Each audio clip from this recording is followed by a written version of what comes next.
All right, the Senate will come back to order.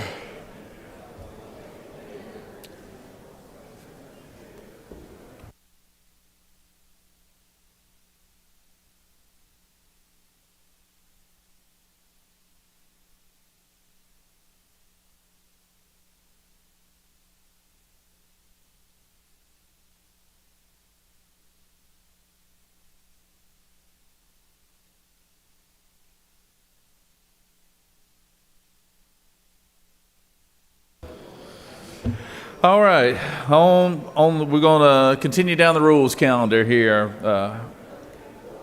First bill we'll take up here is House Bill 984. Secretary, read the caption.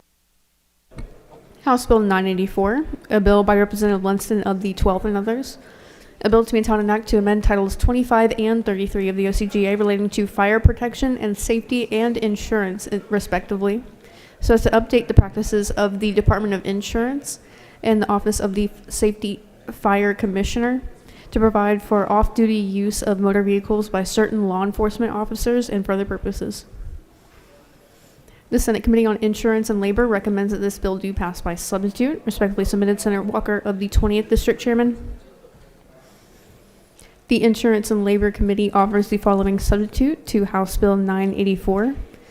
A bill to be entitled an act to amend Titles 25 and 33 of the OCGA relating to fire protection and safety and insurance, respectively, so as to modernize the practices of the Office of Insurance and Safety Fire Commissioner and insurers to promote efficiency and further purposes. That completes the order, Mr. President.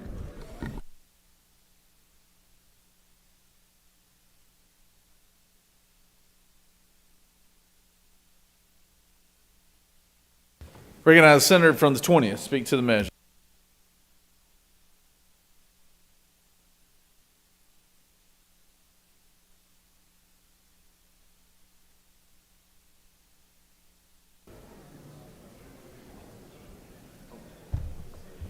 Thank you, Mr. President.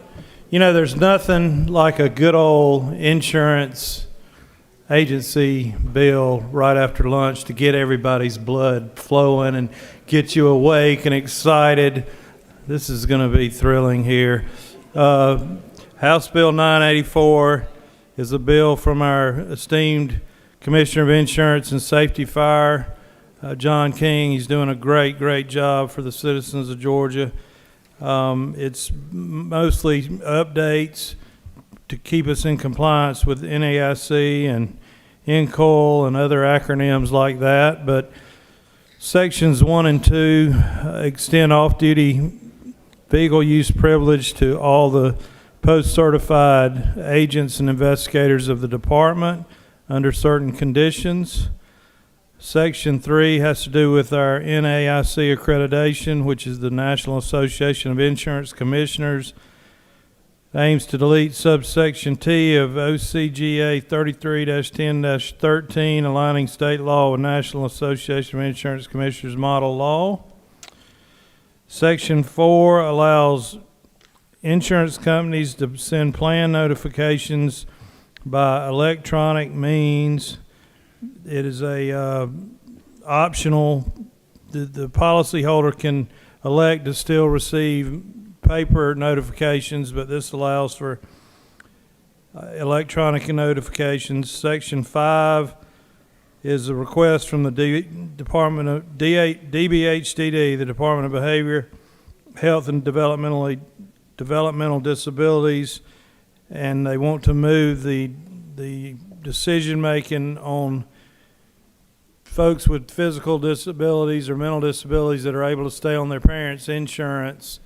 Somebody has to certify that they can stay on the plan beyond age 26, and they think that would better fit under the Department of Insurance. And that is what the legislation does. I'll be happy to try to answer any questions if there are any.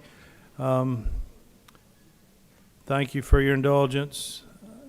I ask for your favorable consideration, and I will yield the well.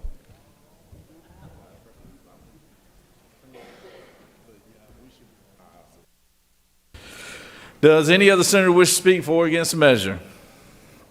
Chair hears none. Is there objection to the previous question being ordered? Chair hears none. The previous question is ordered. Questions on the adoption of the committee substitute. Is there objection to the adoption of the committee substitute? Hear none, the committee substitute is adopted. Is there objection to agreeing to the report of the committee which is favorable to the passage of the bill? Chair hears none, the report of the committee is agreed to. Is there objection to the main question being ordered? Chair hears none, the main question is ordered. The question is on the passage of the bill by substitute. All those in favor vote yea, all opposed nay. Secretary unlock the machine.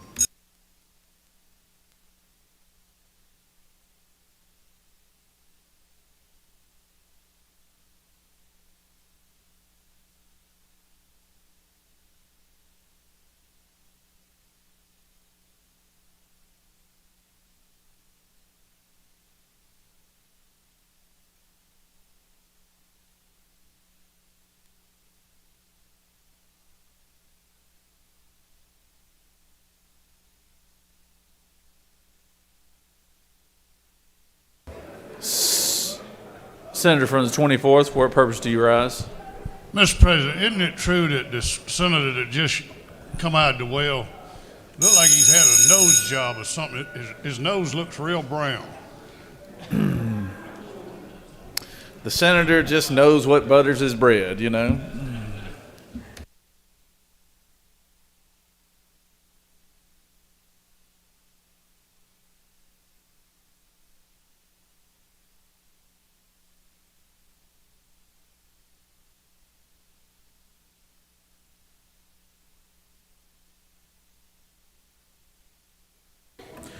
On the passage of the bill, the yeas are 50, the nays are 1. This bill, having received the requisite constitutional majority, is therefore passed by substitute. We're going to take up a special action right now. Senator from the 8th, recognize you for a motion. Mr. President, I move that the Senate agree to the House substitute to SB 465. All right, the Senate has agreed, moves that the Senate agree to the House substitute on Senate Bill 465. Secretary, read the caption. Senate Bill 465, a bill by Senator Goodman of the 8th and others. A bill to be entitled an act to amend Article 1 of Chapter 5 of Title 16 of the OCGA relating to homicide so as to provide for the felony offense of aggravated involuntary manslaughter and for other purposes. The House offers the following substitute to Senate Bill 465, a bill to be entitled an act to amend Title 16 of the OCGA relating to crimes and offenses so as to provide for the felony offense of aggravated involuntary manslaughter and for other purposes. That completes the order, Mr. President. Recognize the Senator from the 8th to speak to the measure.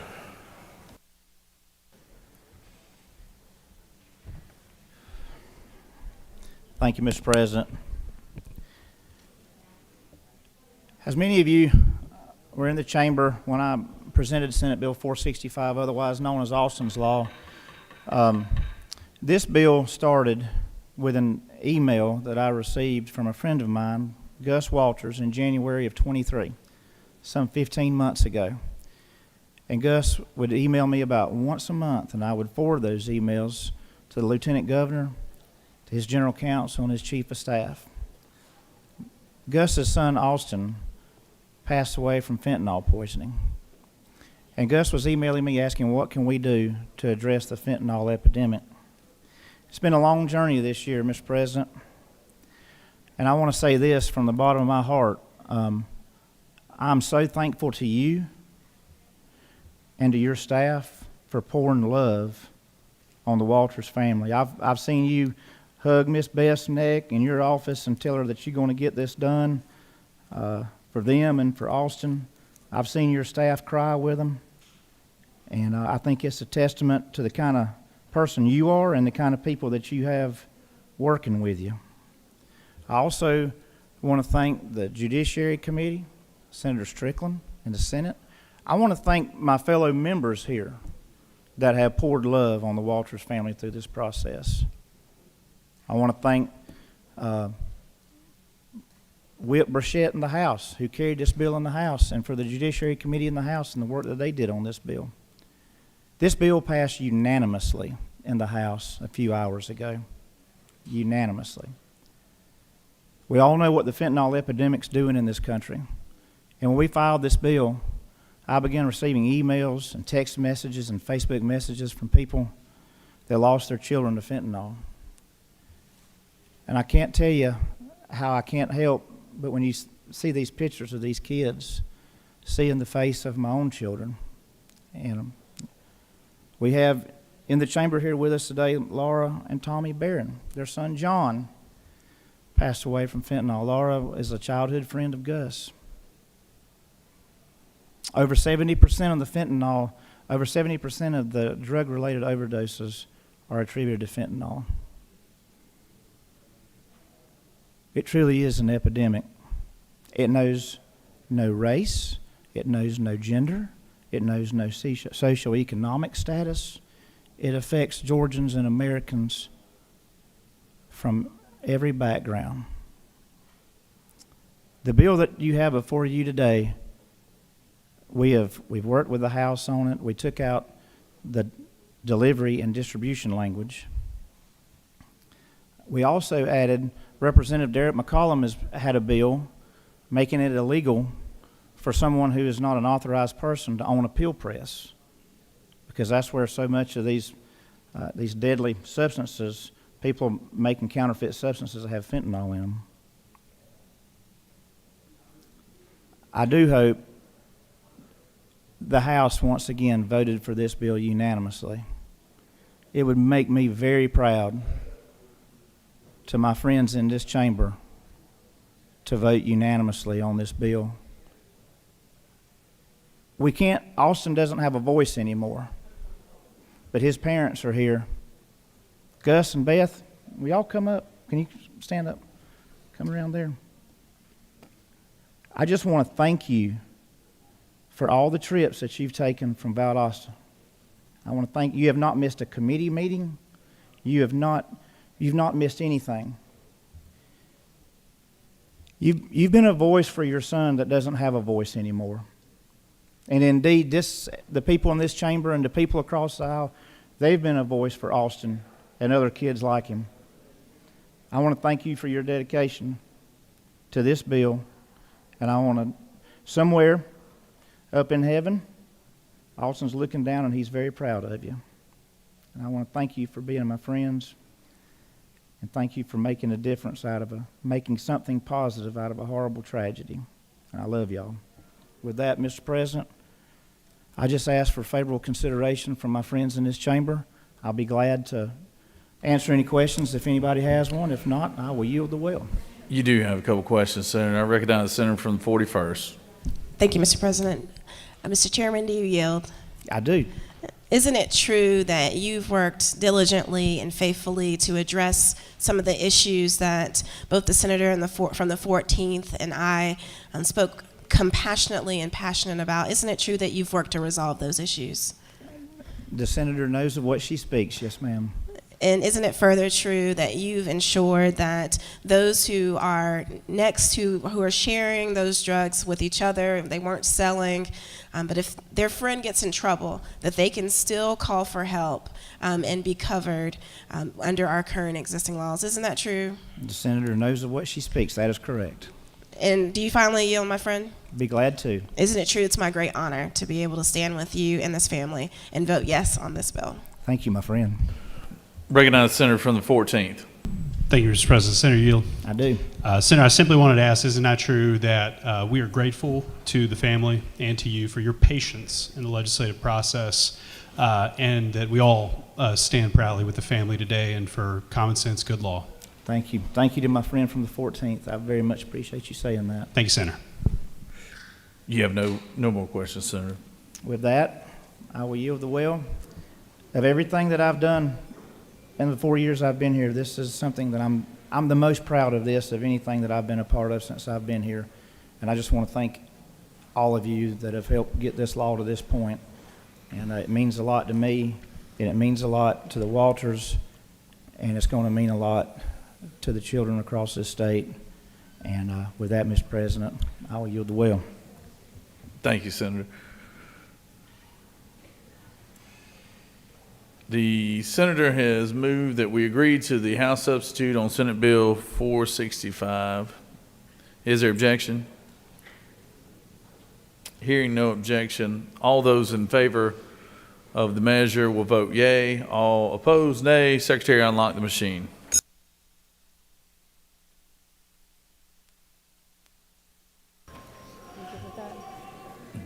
Here's our tentative plan. We're going to try and get through all these pretty quick.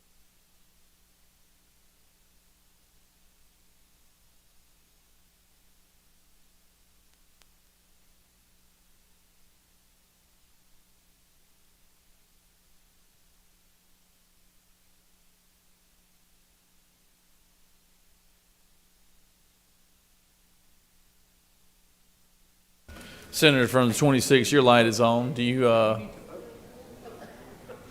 Senator from the 26th,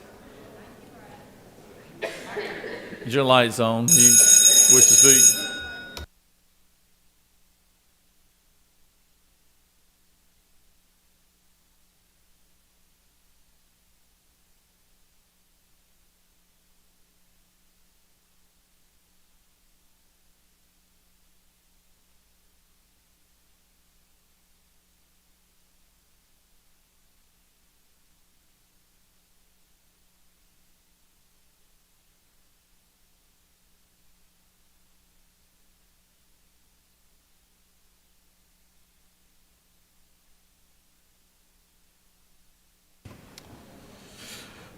On the passage of the bill, the yeas are 53 and the nays are 0.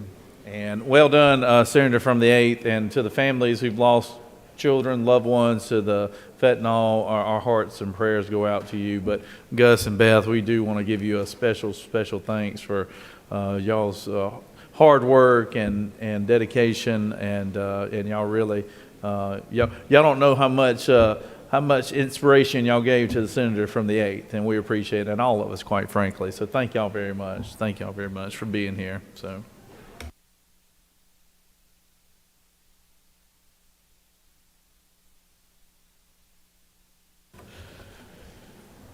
All right, we have House Bill 1015. Secretary, read the caption. House Bill 1015, a bill by Representative McDonald of the 26th and others, a bill to be entitled an act to amend Article 2 of Chapter 7 of Title 48 of the OCGA relating to the imposition, rate, computation, exemptions, and credits relative to income taxes so as to reduce the rate of the tax and for other purposes. The Senate Committee on Finance recommends that this bill do pass. Respectfully submitted, Senator Huffstetler of the 52nd District Chairman. Additionally, there is a fiscal note attached. That completes the order, Mr. President. Recognize the senator from the 50th. Speak to the measure.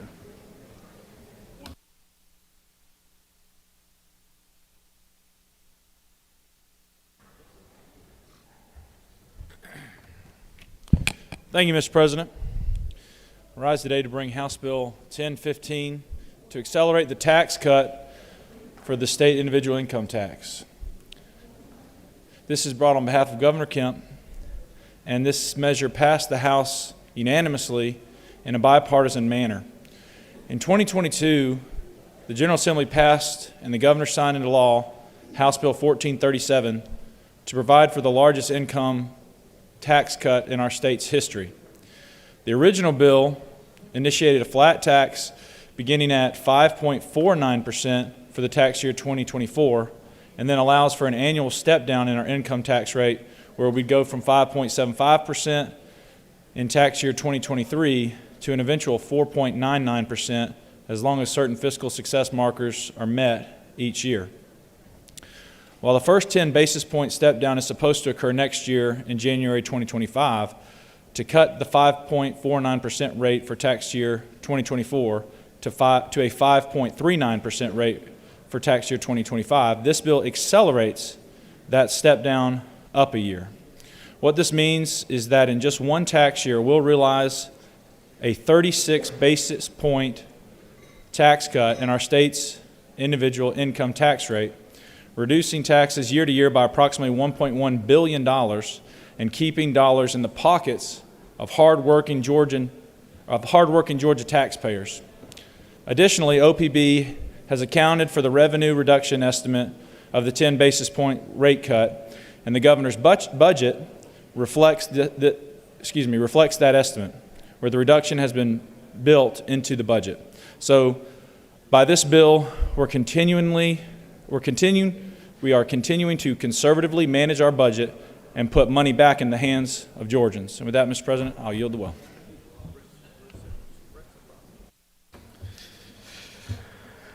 All right, Senator is yielded. Is there any other senator wish to speak for or against the measure?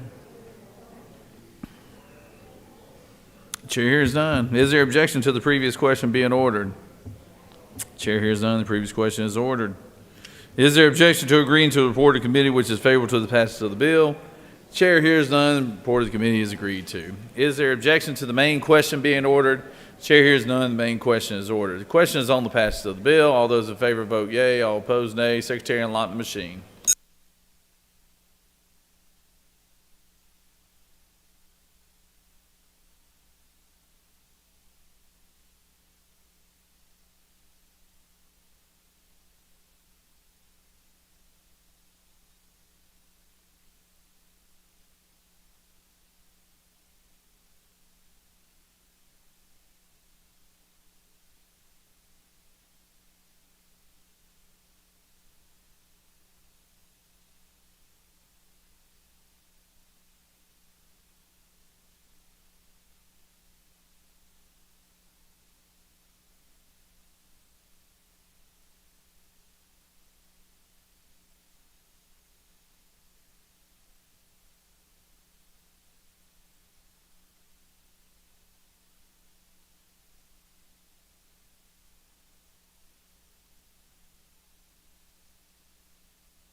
On the passage of the bill, the yeas are 40, the nays are 12. This bill, having received the requisite constitutional majority, is therefore passed. Recognize Senator from the 33rd. For what purpose do you rise? Thank you, Mr. President. I ask for unanimous consent to excuse the senator from the 22nd for business inside the Capitol. Without objection, the senator from the 22nd is excused. Moving on to House Bill 1023. Secretary, read the caption. House Bill 1023, a bill by Representative Williamson of the 112th and others, a bill to be entitled an act to amend Article 2 of Chapter 7 of Title 48 of the OCGA relating to the imposition, rate, computation, exemptions, and credits relative to income taxes so as to match the rate of the tax imposed on corporations to that imposed on individual taxpayers, to amend Chapter 13 of Title 48 of the OCGA relating to specific business and occupation taxes so as to repeal the corporate network tax and further purposes. The Committee of the Senate on Finance recommends that this bill do pass. Respectfully submitted, Senator Huff-Settler of the 52nd District Chairman. Additionally, there is a fiscal note attached. That completes the order, Mr. President. Recognize Senator from the 52nd.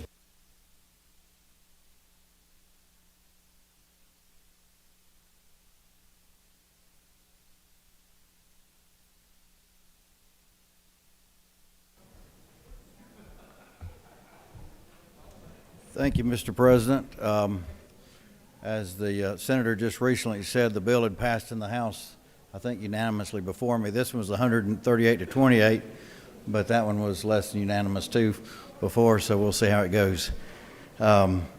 This bill will fix the corporate income tax rate to be equal with the personal income tax rate. It had been that way for a number of years, decades, I guess I should say.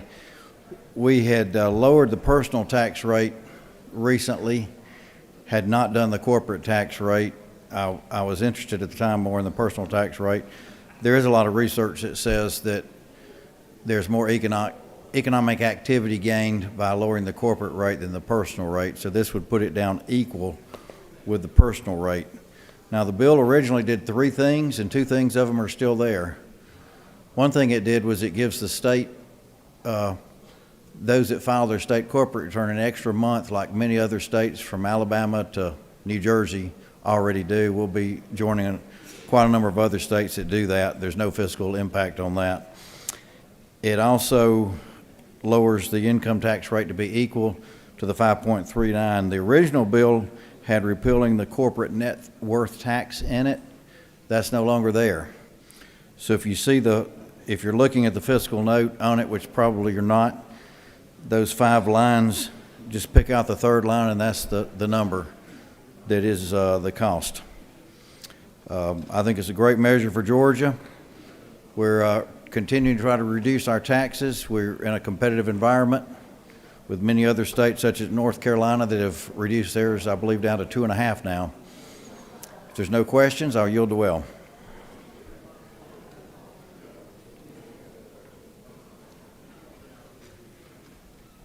You have no questions, Senator.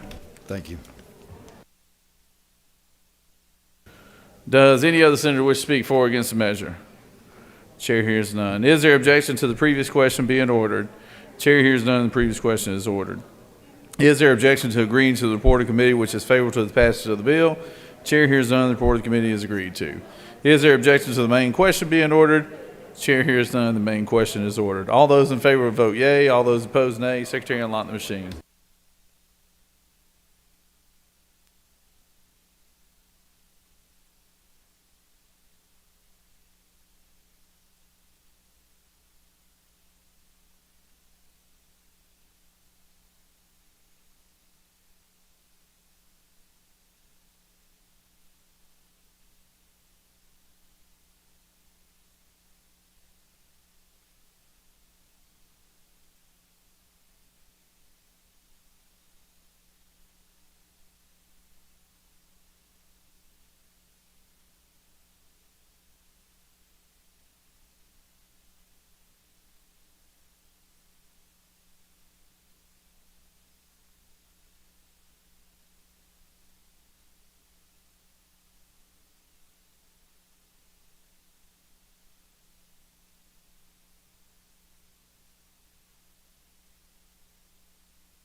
On the passage of the bill, the yeas are 34 and the nays are 17. This bill, having received requisite constitutional majority, is therefore passed.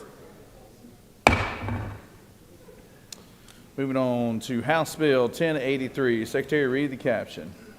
House Bill 1083, a bill by Representative Williamson of the 112th and others, a bill to be entitled an act to amend Article 7 of Chapter 3 of Title 37 of the OCGA relating to adult residential mental health services licensing, so as to extend grace periods applicable to the Department of Community Health, including creation and promulgation of rules and regulations and the issuance of a one-time provisional license and for other purposes. The Committee on Health and Human Services recommends that this bill do pass. Respectfully submitted, Senator Watson of the 1st District Chairman. That completes the order, Mr. President. Senator from the 43rd, for what purpose do you rise? Thank you, Mr. President. I ask for unanimous consent to excuse the senator from the 26th. Without objection, Senator from 26th is excused. Senator from the 25th, were you? Thank you, President. Ask for unanimous consent to excuse the senator from the 23rd for business inside the Capitol. All right, without objection, Senator from the 23rd is excused. Senator from the 51st. I believe it's contagious, sir. I'd like to ask for unanimous consent to excuse a senator from the 29th for business across the way. All right. Y'all need to remind these senators they're paid to be here to vote now. So, but without exception, the objection, the senator is excused. Recognize Senator from the 1st speak to the bill.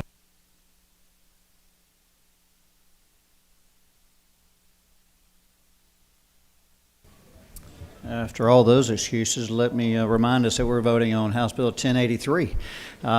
This has to do with adult mental health residency programs, and it was created in 2022. Rules were promulgated, and they were not finalized, though these programs were given licenses, provisional licenses, and this just allows a grace period of a few more months relating to getting those rules finalized. And basically, that's it. Mr. President, I'll yield the well and ask for your favorable consideration unless there are questions.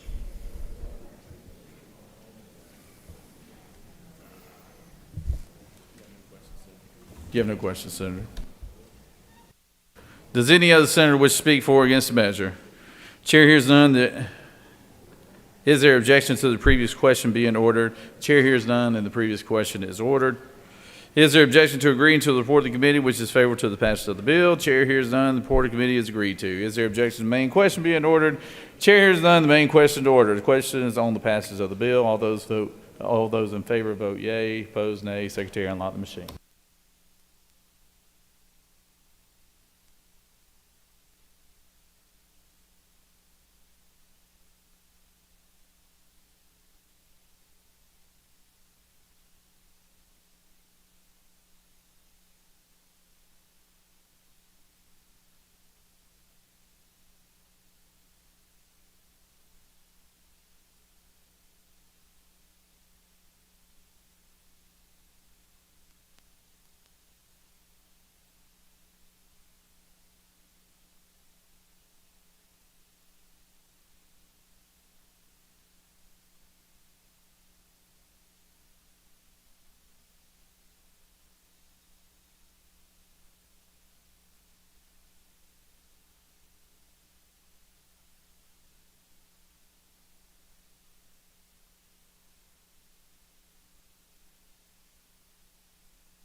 On the passage of the bill, the yeas are 49, the nays are 0. This bill, having received requisite constitutional majority, is therefore passed. Moving on to House Bill 1114. Secretary, read the caption.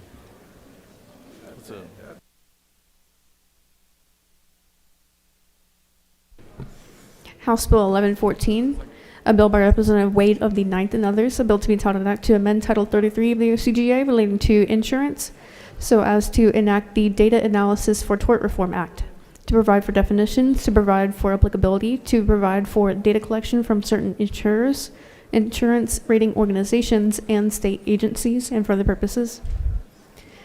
The Senate Committee on Insurance and Labor recommends that this bill do pass. Respectfully submitted, Senator Walker of the 20th District Chairman. That completes the order, Mr. President.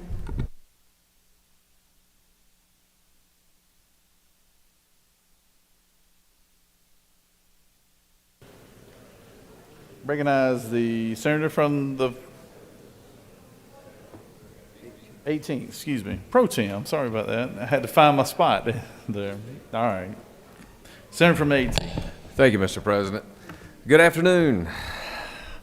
As everybody in this chamber knows, many of us in this chamber and many under this gold dome have been working and looking for ways for the last number of years in which we can make slight tweaks in our civil justice system to correct what some see needs to be some adjustments in our civil justice system, specifically related to tort reform or tort relief measures.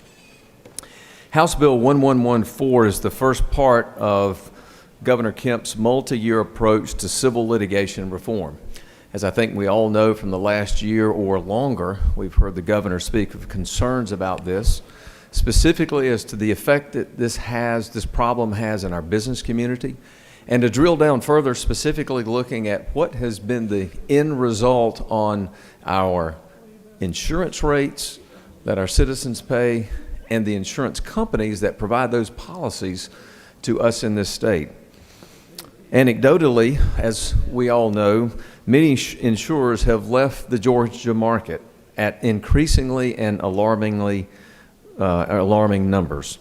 And quite frankly, some of the insurance companies that have remained in Georgia have completely stopped writing new business in Georgia. So we need to understand exactly how Georgia's tort liability system impacts the insurance market, and we need to know what we can do to mitigate those effects, to get things back in balance to the point where we can have good, healthy insurance companies that are here, they want to stay, and new companies want to come into the Georgia market. That's good for consumers, that's good for the insureds, that's good for businesses, that's good for homeowners and car drivers who have auto policies, we've all seen our rates skyrocket recently.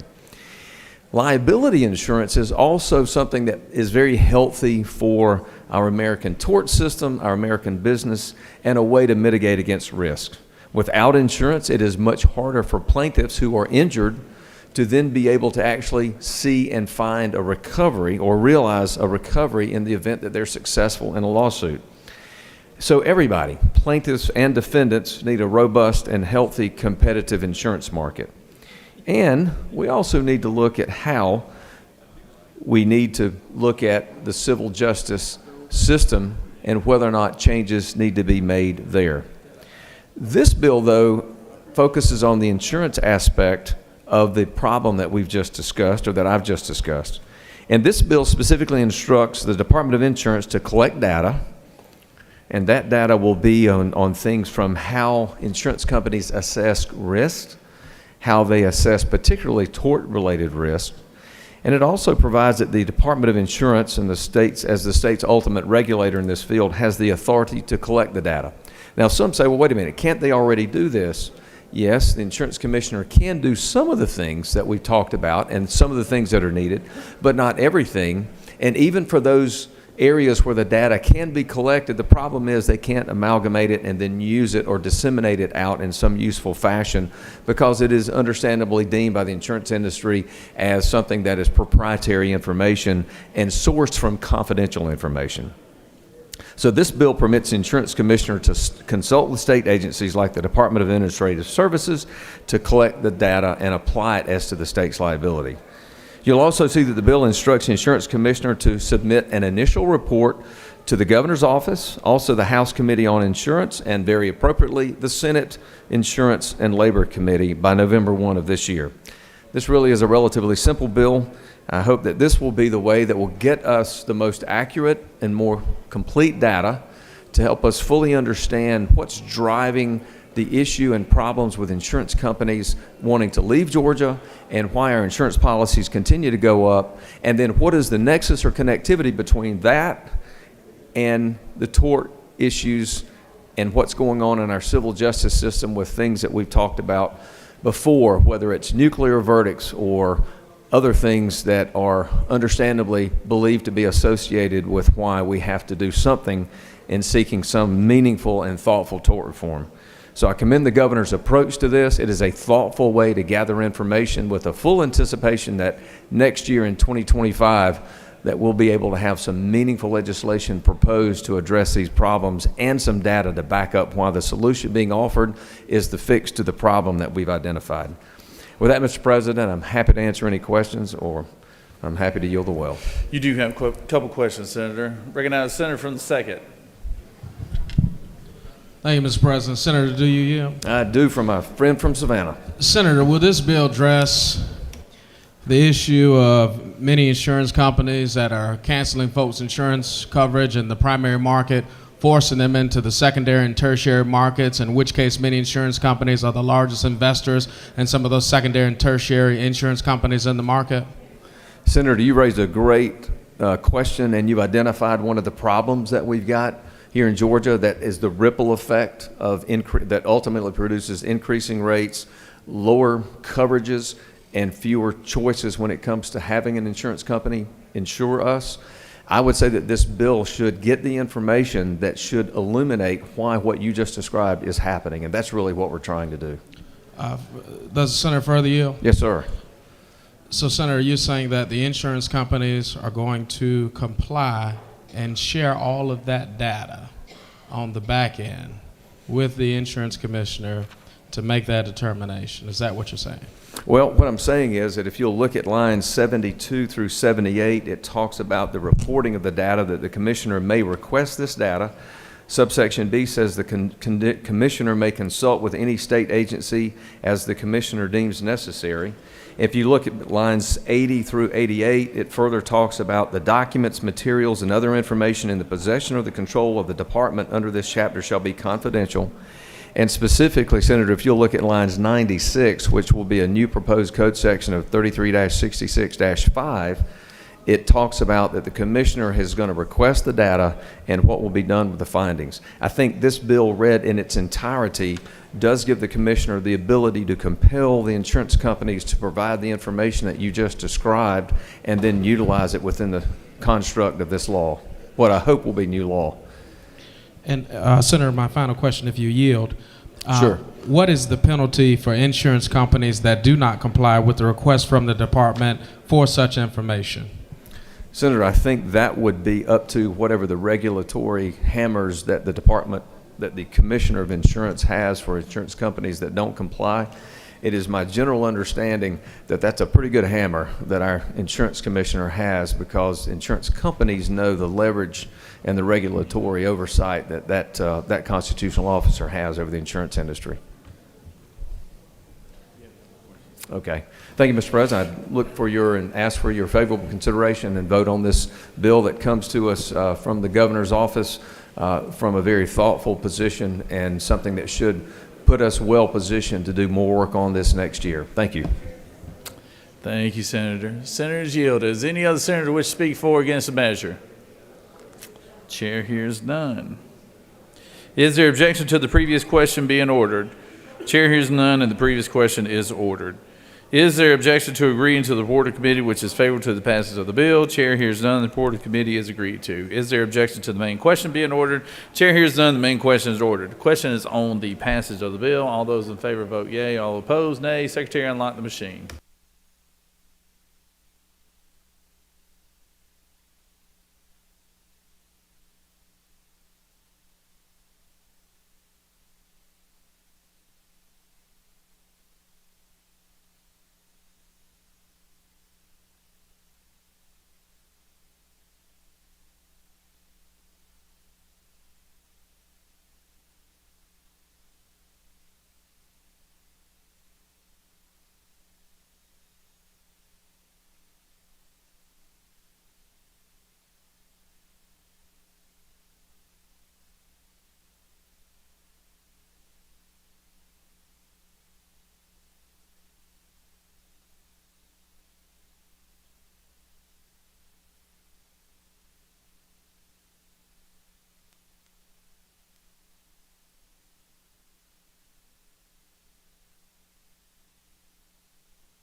On the passage of the bill, the yeas are 28 and the nays are 22. This bill did not receive the requisite constitutional majority and therefore has failed. Recognize the senator from the 18th. Thank you, Mr. President. I would move for reconsideration of the vote, HB 1114.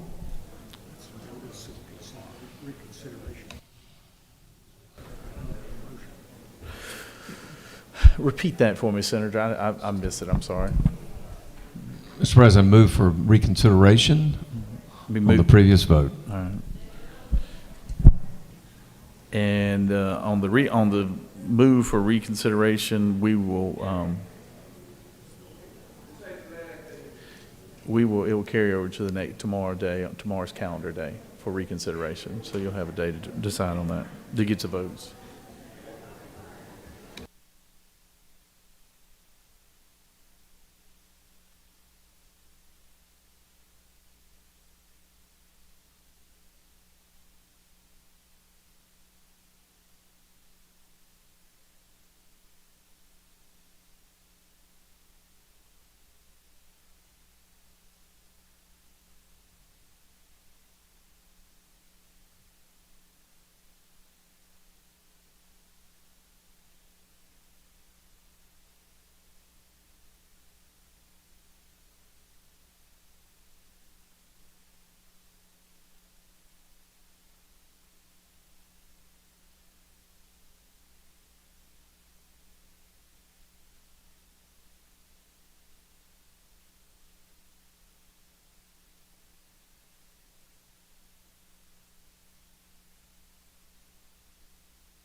Senator from the 20th, for what?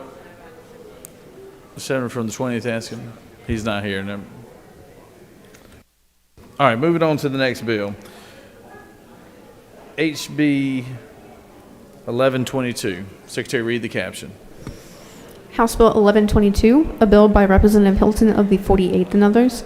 A bill to be entitled an act to amend Chapter 2 of Title 20 of the OCGA relating to secondary and elementary education, so as to provide for funding requirements to apply to local education agencies, to provide for one superintendent for each state school charter, to provide for funding for local and state charter school principals, and for other purposes. The Senate Committee on Education and Youth recommends that this bill do pass by substitute. Respectfully submitted, Senator Dixon of the 45th District Chairman. The Senate Committee on Education and Youth offers the following substitute to House Bill 1122. A bill to be entitled an act to amend Title 20 of the OCGA relating to education, so as to provide for funding requirements to apply for local education agencies, to provide for one superintendent for each state charter school, and for other purposes. Senator Parent of the 42nd and others offer the following amendment to amend the substitute to House Bill 1122 by replacing lines 163 through 176 with the following. Annually calculate individual school and school system ratings, strike which shall be as a single numerical score on a scale of 0 to 100 and for other purposes. That completes the order, Mr. President.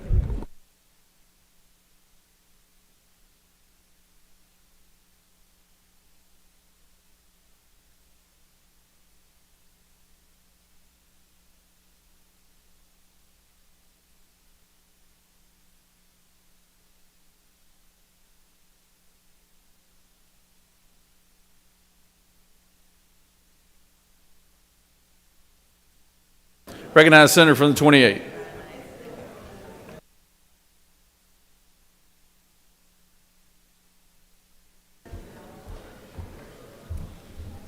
Thank you, Mr. President, colleagues. I bring to you HB 1122.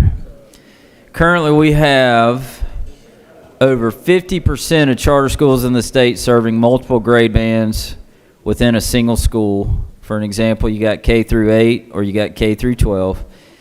And because of how principals are currently allocated, a K through 12 school, which serves hundreds and sometimes thousands of students, only pulls one principal.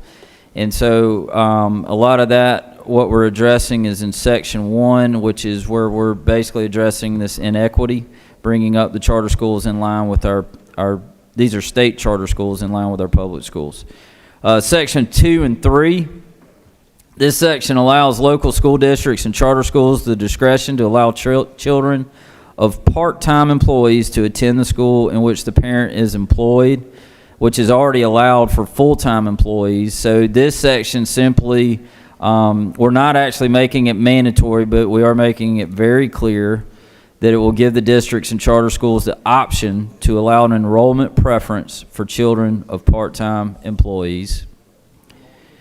Section 4 addresses a conflict of interest provision regarding who may serve on a state charter school governing board. The current law prohibits any school district employee from serving on a state charter school governing board, but after consulting with the SCSE, it was determined that only executive level employees are conflicted out of state charter board membership. So a district employed a teacher could arguably serve on a state charter school board without a conflict of interest. And you've got an amendment from my dear friend from the 42nd, which I have signed on to this amendment as well. I'm sure she'll get into more depth, but this is for purposes of public transparency, allowing the Georgia Department of Education to annually calculate an aggregate performance rating or a single score for each public school and school system. These ratings shall be made available to the public on the board's website or the DOE's website and on the school system's website and on each individual school's website. And my dear friend, the chairman of higher ed supports that as well. I'm sure he'll be more than happy to confirm that with you. And I will yield for questions. If you have no questions, Senator. Thank you. I urge your favorable support for HB 1122. Senator from the 42nd, would you like to speak to your amendment?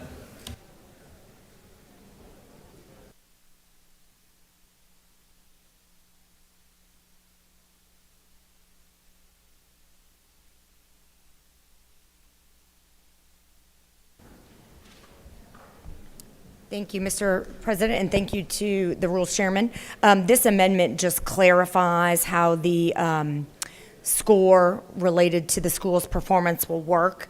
This way, with the amendment, we know that the public will be able to see the single score that the school is earning, plus all the 5 components that go into it, which just helps with the public's understanding of how it's being calculated, as well as transparency for families. And I worked with the author on this, as well as the governor's office and the governor's office of student achievement. So I'm happy to answer any questions about this amendment or yield the well if there are none.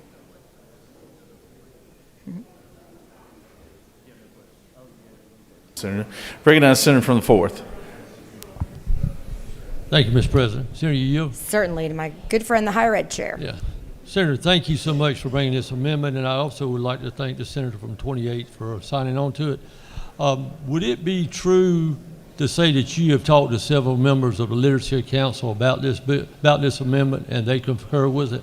Yes, that's correct, Mr. Chairman. I have conferred with members of the Literacy Council from your legislation last year, and again, grateful for all the work that you've been doing to advance the cause of improving Georgia's literacy. Thank you, Senator. Thank you for doing this. If you have no further questions, Senator. Thank you. Ask for your favorable consideration of Amendment 1 and yield the well. Does any other senator wish to speak for or against the measure? Chair hears none. Is there objection to the previous question being ordered? Chair hears none. The previous question is ordered. The question is on the adoption on Amendment 1, authored by the senator from the 42nd. Is there objection to the amendment? Hearing none, Amendment 1 is added. Question is on the adoption of the committee substitute as amended. Is there objection to the adoption of the committee substitute as amended? Hearing none, the committee substitute is adopted. Is there objection to agreeing to report of committee which is favorable to the passage of the bill? The chair hears none. The report of committee is agreed to. Is there objection to the main question being ordered? The chair hears none. The main question is ordered. The question is on the passage of the bill by substitute. All those in favor vote yea. Opposed, nay. Secretary, unlock the machine.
Moving on to House Bill 12.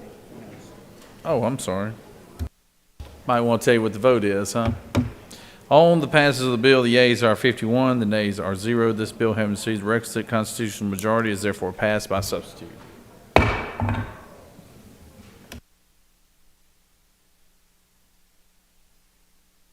Moving on to House Bill 1201. Secretary, read the caption.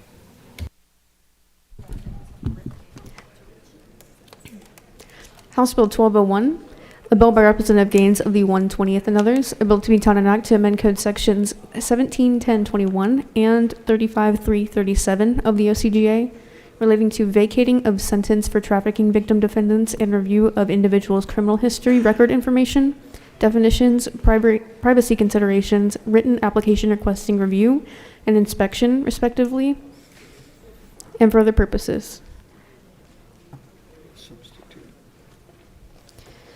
Recognize Senator from the 17th.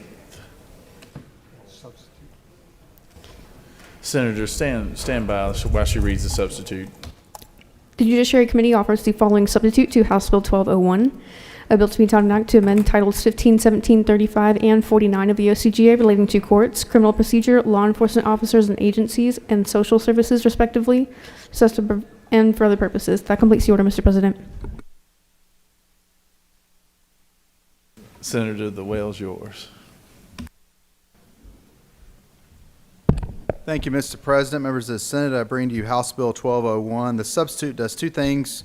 One, it codifies a commercial sexual exploitation recovery center, and this will allow DHS to work with these trafficking centers such as the place, Grace's Place up in Gwinnett County, that work with minors that are in de facto custody, that are victims of human trafficking. And also the bill does the same thing that a bill the Senator from the 6th brought us earlier this year. It goes back under our bills we did several years ago under leadership of the First Lady that supports victims of human trafficking by making it where if they committed a crime as a direct result of being a victim, they could have that offense vacated from the record. It also dealt with those that committed a crime while a victim. They could have record restriction laws for those people, for those individuals. There was a loophole in that bill, and we did that, and I carried that legislation. One thing we did not cover is those that are not convicted but actually have a sentence they're still serving under a pretrial program or under a First Offender Act, and it also will now cover those individuals as well. Happy to answer any questions, Mr. President.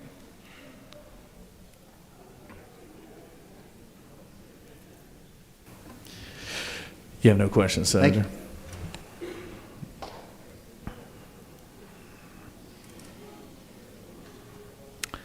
Does any other senator wish to speak for or against the measure? Is there objection to the previous question being ordered? Chair hears none. The previous question is ordered. Question is on the adoption of the committee substitute. Is there objection to the adoption of the committee substitute? Hearing none, the committee substitute is adopted. Is there objection to agreeing to the report of committee which is favorable to the passage of the bill? Chair hears none. The report of committee is agreed to. Is there objection to the main question being ordered? Chair hears none. The main question is ordered. The question is on the passage of the bill by substitute. All those in favor will vote yea. Opposed, nay. Secretary will unlock the machine.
On the passage of the bill, the yeas are 51 and the nays are 0.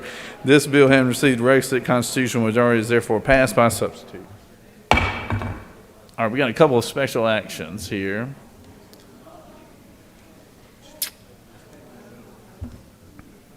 Recognize the senator from the 27th. President, I move that the Senate agree to the House substitute to Senate Bill 233. Senator has moved that the Senate agree to the House substitute on Senate Bill 233. Secretary, read the caption. Senate Bill 233, a bill by Senator Dolezal of the 27th and others, a bill to be entitled an act to amend Title 20 of the OCGA relating to education, so as to provide for the establishment of promised scholarship accounts to be funded by the state in the amount of $6,000 per school year and for other purposes.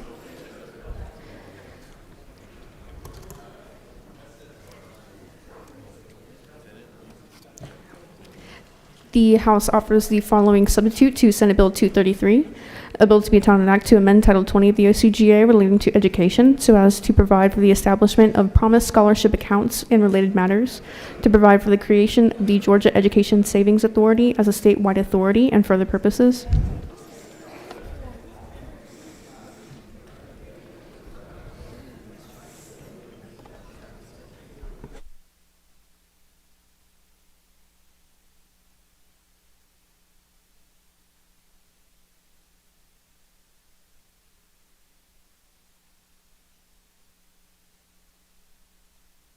That completes the order, Mr. President.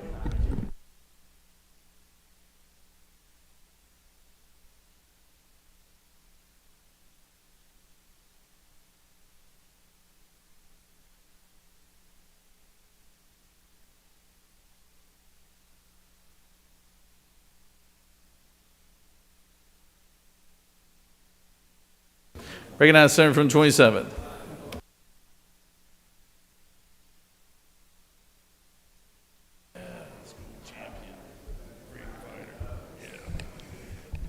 Thank you, Mr. President and colleagues. Good afternoon.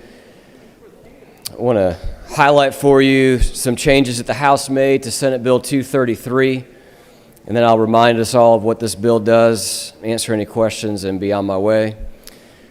Senate Bill 233 passed this chamber over a year ago and has really been through 2 rounds of changes in the House. The first round of changes I'm not going to talk about because we all had the summer to review those. But the round of changes that I do want to talk to you about are the round of changes that were in the substitute that the House passed out last week. First and foremost, one of the changes that they made was to have a means-tested priority for students whose parents earned 400% or less of the federal poverty level, which is about $120,000 for a family of 4 in 2024. Next change that the House made was to establish a new dedicated authority that will be housed within Georgia Student Finance Commission to provide for a clear separation of financial resource management of a K-12 education funded program. They established next that the program will not begin until the fall of 25-26, so next year's school year, not the one coming up in this fall.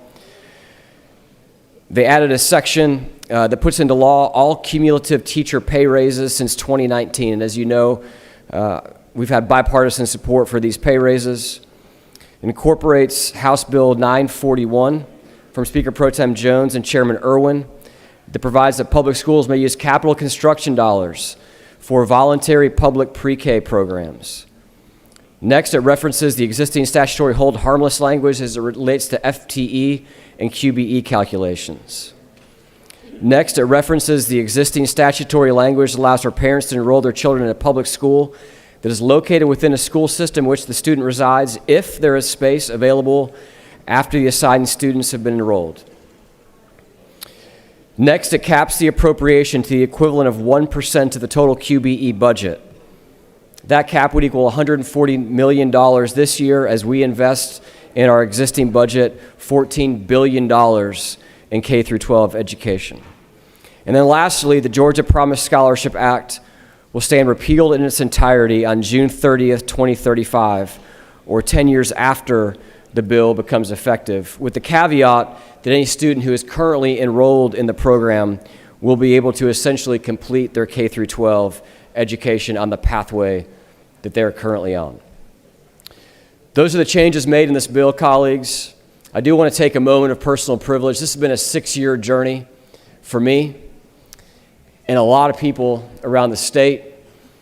And Mr. President, this would not have happened without the significant support of your office as we fought to ensure that this bill gets across the finish line.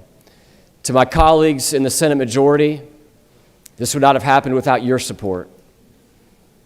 I remember my freshman year, 2019, when this bill failed on the floor of the Senate. And it means the world to me that 5 years later, we united around this tailored bill that we could all agree is a step in the right direction.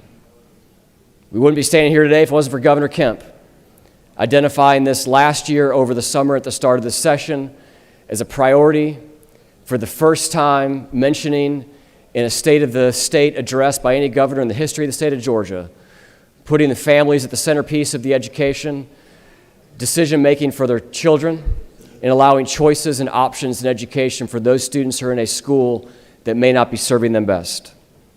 Would not be standing here today were it not for Speaker John Burns and his commitment to getting this across the finish line.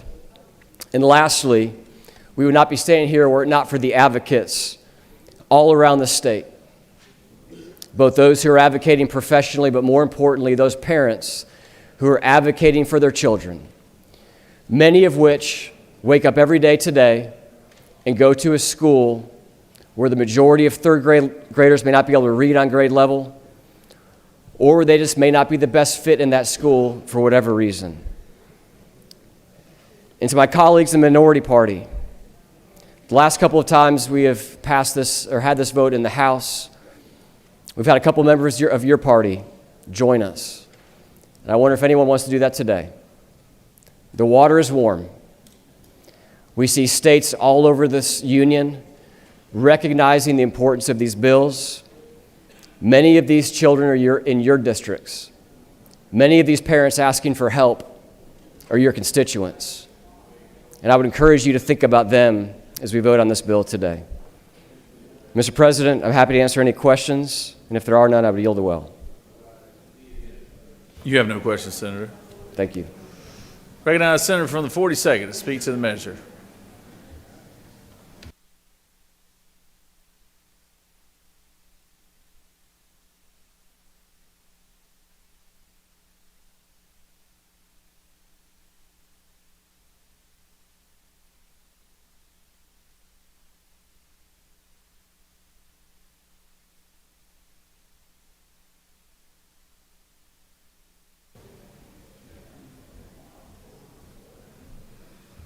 Thank you. I appreciate the significant narrowing of this legislation that our colleagues in the House did, but it's still a very problematic bill for a couple reasons that I'm going to share with you briefly.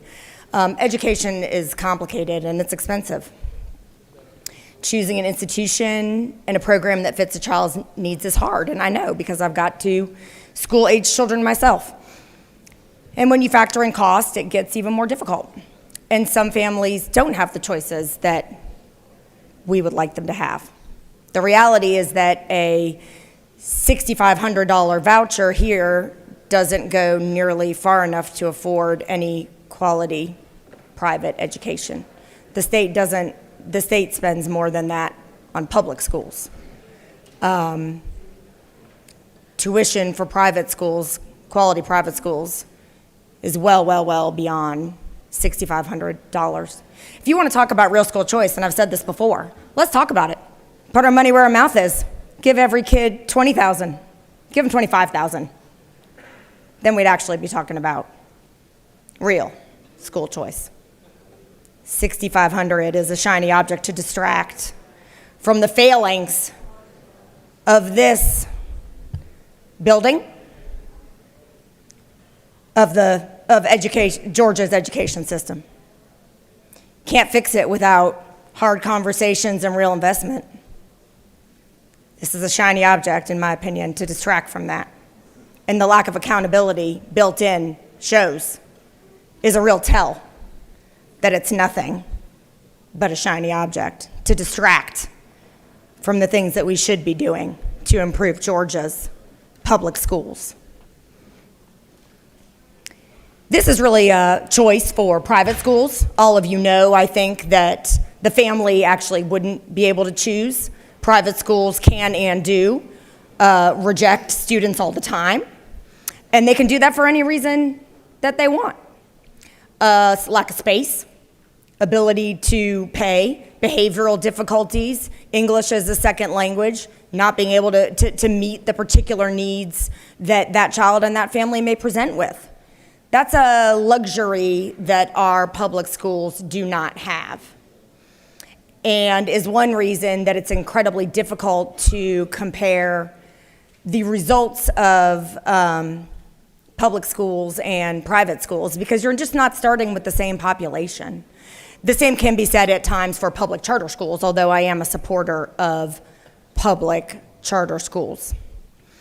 Once a family goes to one of these private schools, how will they know, with taxpayer money, and that's the key thing, with taxpayer money, how will the family know if their child is learning on grade level? What will happen if when a child is thrown from the frying pan of an underperforming public school into the fire of a failing private institution? Without accountability, precious time is lost and much damage can be done. Public schools are at the heart of the idea of meritocracy, of equality, and opportunity for all, which have been bedrock principles of our nation. They have to work for all kids, rich and urban, rural and poor. They have to work for those who are recent immigrants, for those that have cerebral palsy, for those with severe difficulties or conditions, and that is not the case when you're talking about private schools. Therefore, failing to invest sufficient resources in our public schools is a dereliction of duty, and there has been a dereliction of duty out of this state on public education for decades and decades. And certainly I know firsthand the decades that I've been involved in politics here in the state of Georgia. But we don't have to guess. As the senator from the 27th mentioned, other states have taken this path. And we don't have to hypothesize about the consequences of going down this route. The upshot of a recent study of Arizona's universal voucher program was that vouchers are, and I quote, a costly form of welfare for the wealthy that hurts rural and low-income students. They provide no educational accountability and lead to state-funded discrimination. Our current levels of performance in public schools, and in fact our whole entire spending formula, are unacceptable. I probably don't need to remind any of you that our QBE formula dates to, I believe, 1983. It doesn't account for many aspects of modern education. It also makes us one of only 6 states that does not wait for poverty. One of only 6 states that hasn't acknowledged the reality that when you really talk about quote unquote failing schools, the most important predictor of whether or not those schools are performing the way we'd like is the population that walks in the door. You can draw a map, failing schools, impoverished areas. It's really impoverished areas more than anything else. And so therefore, the fact that we have not waited for poverty in QBE is a real tell about the disregard for public education that this building holds. We're not making needed investments in the birth to 4 space. Many other states are making big investments there. 90% of a child's brain is formed by age 5. Meanwhile, we're in a position of planning to cut hundreds of millions from our CAPS program, as well as kick 20,000 kids off the program. If you look at the science of reading, of brain development, and you actually were looking for a way forward to improve outcomes for Georgia's kids and therefore feed our workforce and our economy, this clearly would not be your answer, which is why I feel that there's really just an ideological drive behind it, maybe some sort of free market ideology, shiny object thing, like that'll fix everything. But at 6,500, I got news for you. It's not gonna fix anything. We do have a report on our desks from this morning, and I thought it was interesting that it got put on our desks the same day that this bill would come up for an agree. the state of literacy in Georgia. I just want to quote a couple paragraphs highlighted within this document. 56% of Georgia's third grade students cannot read proficiently. These students are more likely to drop out of high school. That's a 5% increase compared to 2017. The poverty rate for high school dropouts is over 3 times higher than for adults with a high school diploma. So you'll see this is the low literacy cycle, where people that do not gain the proper literacy that is needed to succeed in the modern era get trapped in that cycle. On the next page, you'll see that it actually has national security implications. The military's more stringent standards are now requiring a GED and several college-level courses in order to enlist in the military. And we are informed here, and this is from Deloitte Development, if Georgia's low literate populations grow, the state's military recruitment efforts will be challenged. So we have a crisis. It's impacting our workforce, it's impacting our national security and our military readiness. Page 7 points out that the majority of the fastest growing industries in our state require higher education and literacy. That's data from the Georgia Department of Labor. So we've got this lack of funding and put your money where your mouth is acknowledgement of several of the critical problems facing our state in terms of education with poor literacy and failure to invest in early childhood literacy and education. But instead of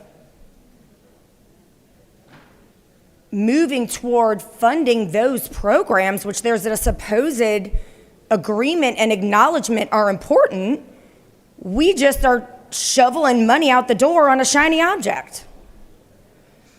And again, that's a real tell on where this building's priorities truly lie. Again, there's no accountability in this bill.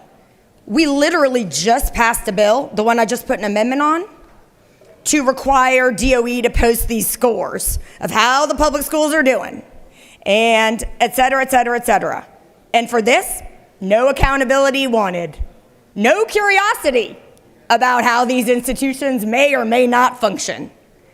All I can say about that is it must be some wrong-headed ideological commitment without evidence to some notion of a free market system. Because why you would send that money out the door with no accountability while 4 minutes ago passing a bill requiring these scores for every single school is a complete mystery to me. Other things that we should be doing and that bills like this get in the way of, and by the way, there's no disagreement that we should be doing it. It's a matter of how, when you pass this and you can't do that, which then is a tell about what you're prioritizing. Things like increasing literacy coaches and specialists, professional learning for educators, and high-quality curriculum materials to support the effective implementation of the Georgia Early Literacy Act passed in 2023. Supplemental funding for low-income students to provide those needed academic and non-academic supports. Increasing the number of school counselors, school psychologists, and school social workers to meet recommended best practices for the number of students each position should serve. None of that's in this bill. I'm glad that we've codified the still inadequate pay raises for teachers that have been done in the past few years. Obviously, I've been supportive of those. I'm excited that a bill that I first introduced 7 years ago related to capital outlay funds is included in this. That's great. But when you're not doing all those things, when you're not funding the implementation of the Early Literacy Act, when you're allowing a ratio of 1 counselor for 450 high school students to stand, yeah, that's really telling. And this is the priority over that. This is the priority versus keeping 20,000 kids on the CAPS program. You can't have it all both ways. Don't pretend you can. Don't pretend you can. Not with our budget realities. So that is the choice you are making. Thank you, Mr. President. I'm happy to answer any questions. If not, I will yield the well.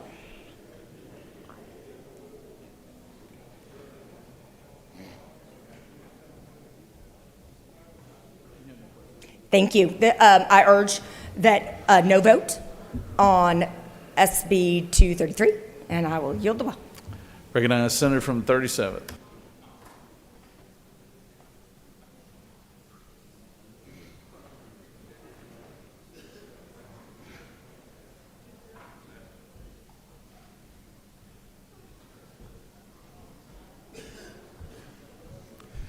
Mr. President, I'd like to thank the efforts of the gentleman from the 27th on this. This is, as he said, is an issue that's been many years in coming. I want to ask folks in this debate as we wrap this up, and we'll be voting this very soon, but I want to ask a couple important questions that were raised by the senator from the 42nd that I think our body and those from Georgia who are considering the vote, considering this issue and considering the very important vote on this need to think about. I want to ask people here, how many folks would like your elected officials that you voted for to choose your doctor?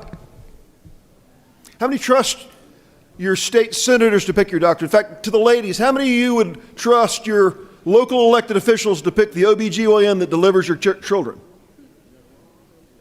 Any takers here? Any takers for that? It's absurd. We would never, ever, ever consider having government officials picking people's doctors for them.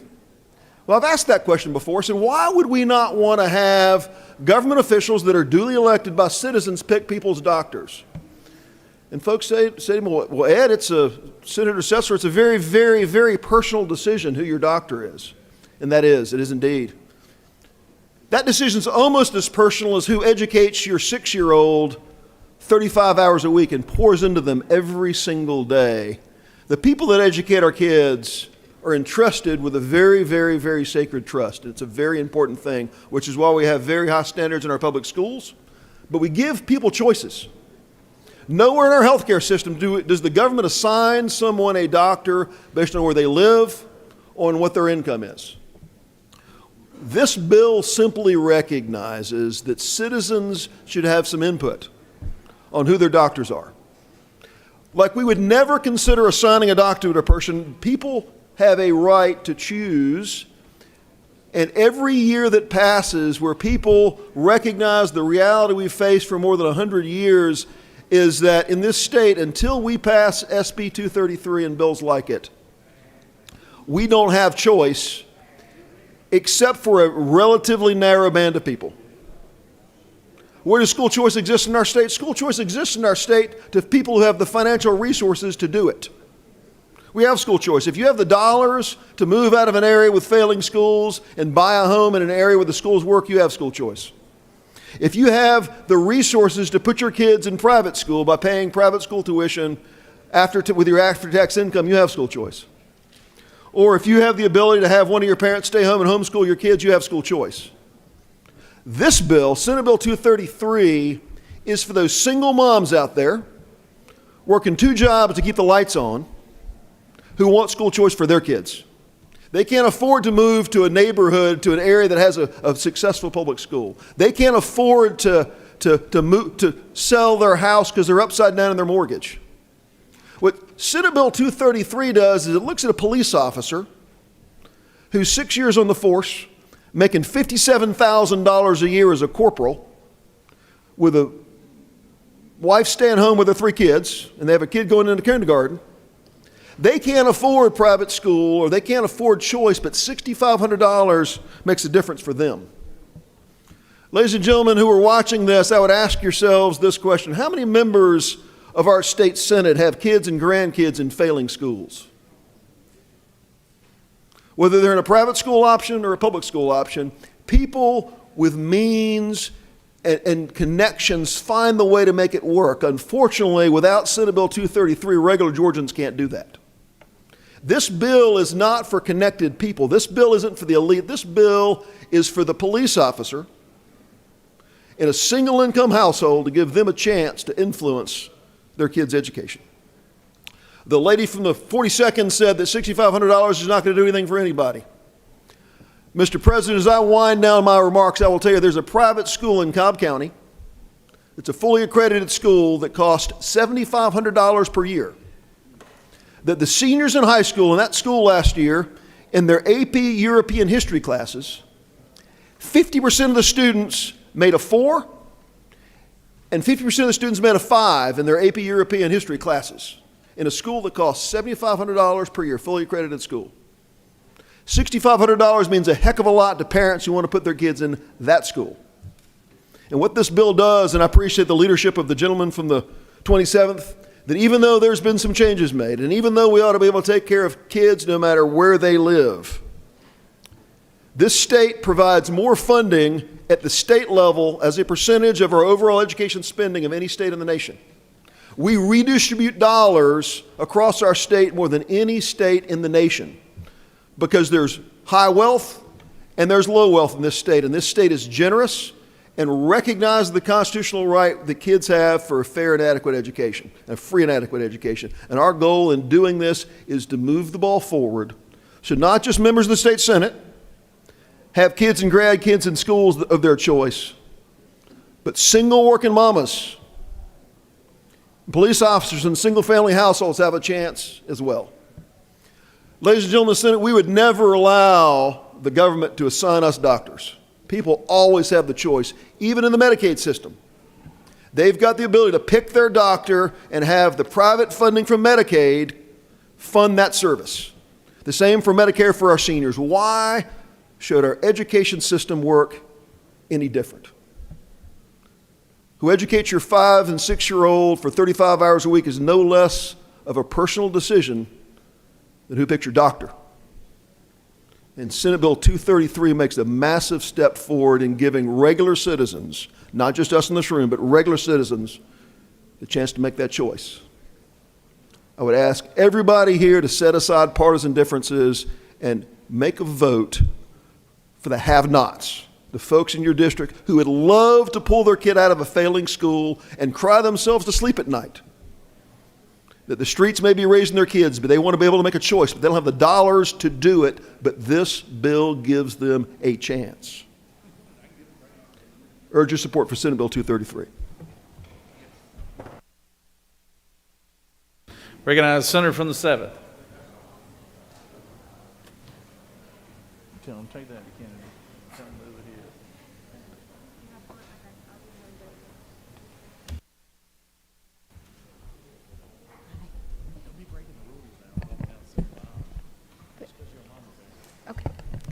Thank you, Mr. President. Today, I rise as a voice for every family dreaming of a brighter future for their children. As we all know, education is society's greatest equalizer. I grew up in a working-class family, and from elementary school to high school, I went to a predominantly low-income school, where I was on the free and reduced lunch program. The idea of going to a private school was about as unrealistic as it could be. You see, this bill would have given me a $6,500 voucher, which would not cover my tuition at any good private school. This voucher program will cost $140 million a year, and it claims to be a ladder for educational opportunity. But in reality, it is a mirage for families like mine and for countless others across our state. This is not merely a debate about funding. It is a battle for the soul of our education system. For too long, our public schools have been suffering from a lack of funding. It's wrong to think that taking $140 million from taxpayers' public money for vouchers will fix this problem. Public schools are the bedrock of our communities, especially in rural Georgia, where this bill promises nothing but a continuation of neglect. Let us not be mistaken. This bill is a thinly veiled effort to segregate and discriminate under the guise of choice. Private institutions free to pick their students will inevitably leave behind those who perhaps need the most support. Our special needs students, our struggling learners. These are the children who will suffer the most, cast aside in a system that was supposed to elevate them. Vouchers are not the panacea they are made out to be, and evidence shows they undermine the very foundation of public education, offering no significant improvement in student success while exacerbating inequalities. They originate from a dark period in our history, initially used as a tool to circumvent school desegregation. And today, they serve as a vehicle for a different kind of segregation, one that divides our students not just by race, but by income, by ability, by need. The argument that vouchers will solve the perceived failures of public education is as flawed as it is dangerous. And instead of investing in improving methods that support our teachers and enrich our classrooms, we are diverting critical funds to private schools that lack accountability to taxpayers who fund them. This bill does not offer a choice for the many, but a privileged few. And let's not forget that some of these private schools are not accredited, which means students who graduate from these private schools would not be eligible for the Hope Scholarship. In addition, I wanted to bring up that our own Senate publication, where it talks about Arizona, published in January, said that the tax cuts and school vouchers were responsible for Arizona's $400 million budget deficit. The year before that, they were at a $1.8 billion surplus. Today, we begin down that same path of fiscal irresponsibility by cutting taxes and implementing a costly voucher program. Are we going to waste our surplus with a costly disinvestment in our public schools and by choking our state revenue? To those who say this bill is for the betterment of Georgia's children, I ask you, whose children? Not the child in rural Georgia who watches as his school's resources dwindle further, not the child with special needs who finds the doors of opportunity slammed shut, and not the child of the working poor who sees this so-called choice as nothing more than a hollow promise. We stand at a crossroads, Georgia.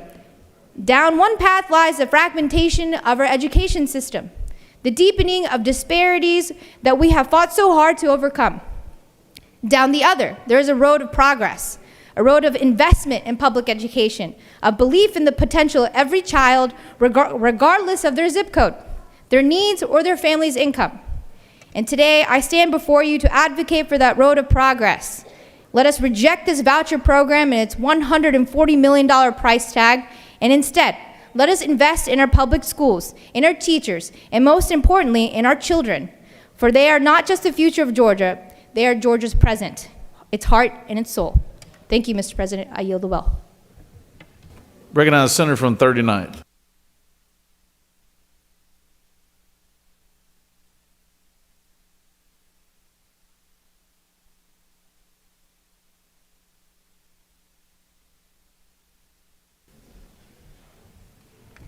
Thank you, Mr. President. I'm sorry, but I've got to ask, who is this bill for? Who among those who will actually be impacted by this bill wants this to pass?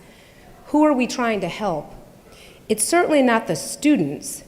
We aren't the first state to try an ESA program. It's been done and evaluated, and the overwhelming majority of studies conducted by respected apolitical organizations have found that the use of vouchers and ESAs in the United States create negative outcomes for students, particularly in terms of academic performance, test scores, and matriculation rates.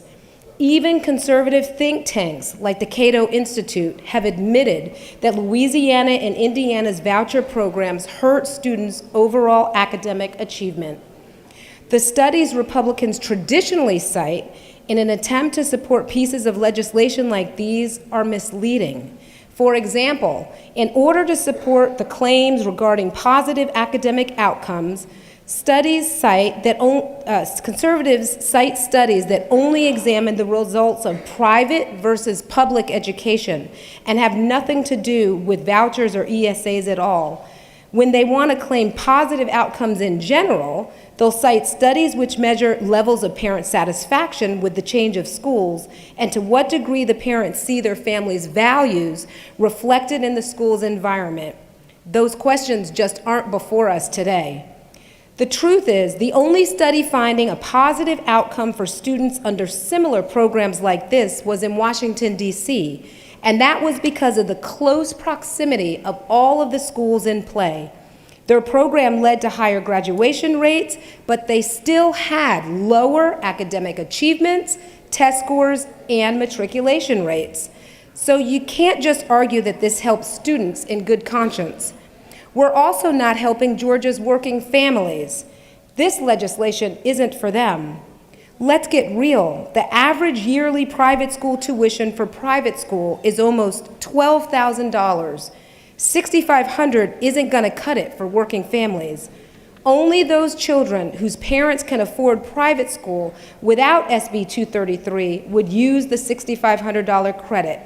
We're handing out money to wealthy families and gutting our public schools to do it, because $6,500 is more than double the amount allocated for each public school student, which is $3,022.47 for fiscal year 24.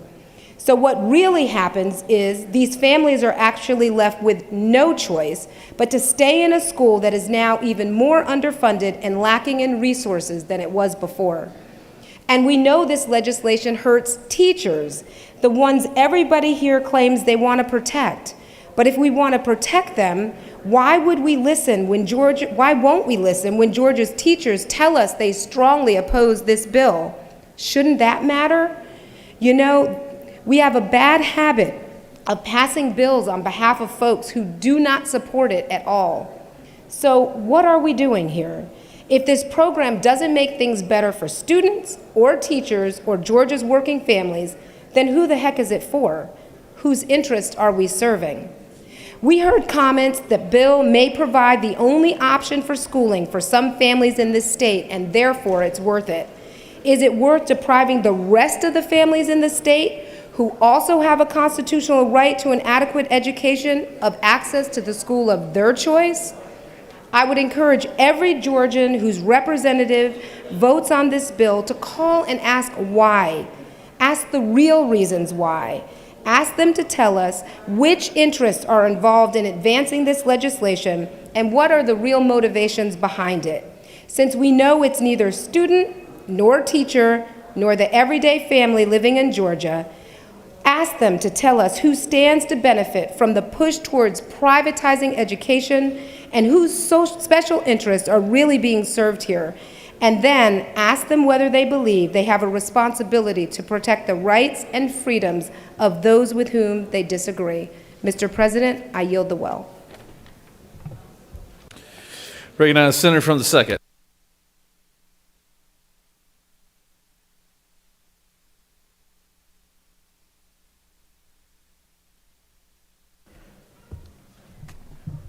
Thank you, Mr. President.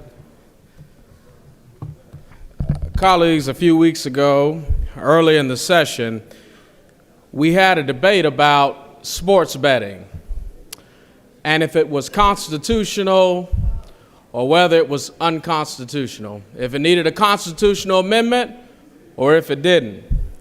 So, colleagues, this morning I rise to challenge your thinking about whether SB 233 is constitutional or unconstitutional, because Section 2, Paragraph 7 of our Constitution says there's a separation of church and state.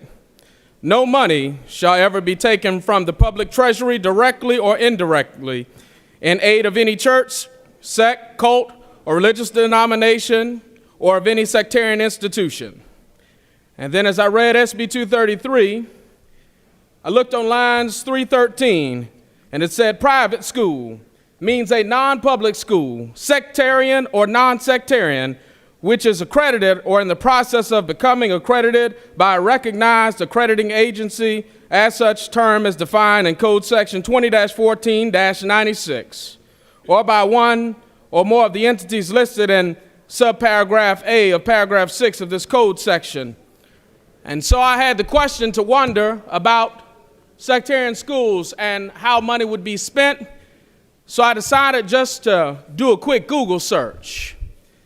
And I happened to find the Archdiocese of Atlanta. And the mission statement for Catholic schools in the Archdiocese of Atlanta states that our schools are committed to providing an excellent education in an environment of spiritual, moral, intellectual, and physical formation in accordance with the teachings of the Roman Catholic Church. The Catholic schools in the Archdiocese of Atlanta serve a vital role in the evangelizing and educational mission of the church. And so, colleagues, I thought in the state constitution it said, no money shall ever be taken from the public treasury, directly, indirectly, in aid of any church, sect, cult, or religious denomination, or of any sectarian institution. And so, colleagues, I looked at the remainder of this bill and I noticed that it's missing a constitutional amendment. Because if you truly want to give money in the form of educational choice, then you ought to do it with a constitutional amendment. This bill does not have a constitutional amendment. And then as I further read, colleagues, I read in this bill that if you were a corporation, had been around, and could demonstrate financial soundness, you could get a school. How do we determine what qualifies as a school if I got enough money and I can show that based off of anticipated enrollment, I got enough cash in the bank, then guess what? I too can get a school. Almost sounds like a show. You get a school, you get a school, you get a school. So where's the accountability for public dollars? This is done under the guise of educational freedom and educational choice, but colleagues, I tell you, the way I look at it, it appears to me to be a little unconstitutional. And when I think about what it means to talk about public education and what's happening in schools, I think history has shown us the condition of our schools are based on the environment in which we place them. When we decided to segregate neighborhoods and create districts that would be based off of neighborhood schools, that would mean that those schools would only allow the children from those neighborhoods to go to those schools. That means we segregated those schools. But now you say we've got some educational freedom and some educational choice. Well, this body has passed many bills and legislations about librarians being held accountable, about being able to teach critical race theory, about all of these other issues you don't want to see in public schools. But now, colleagues, where's that in this bill? But when I read this bill, on line 474, it says the Educational Savings Authority shall not require a participating school or service to provide or to alter such school or provider's creed, practices, admission policies, employment policies, or curricula in order to receive account funds under the program. So, colleagues, everything that we've passed in this body doesn't apply to SB 233. So by proxy, you've created a separate system in which the rules that you want to govern public schools will not apply to those under this bill.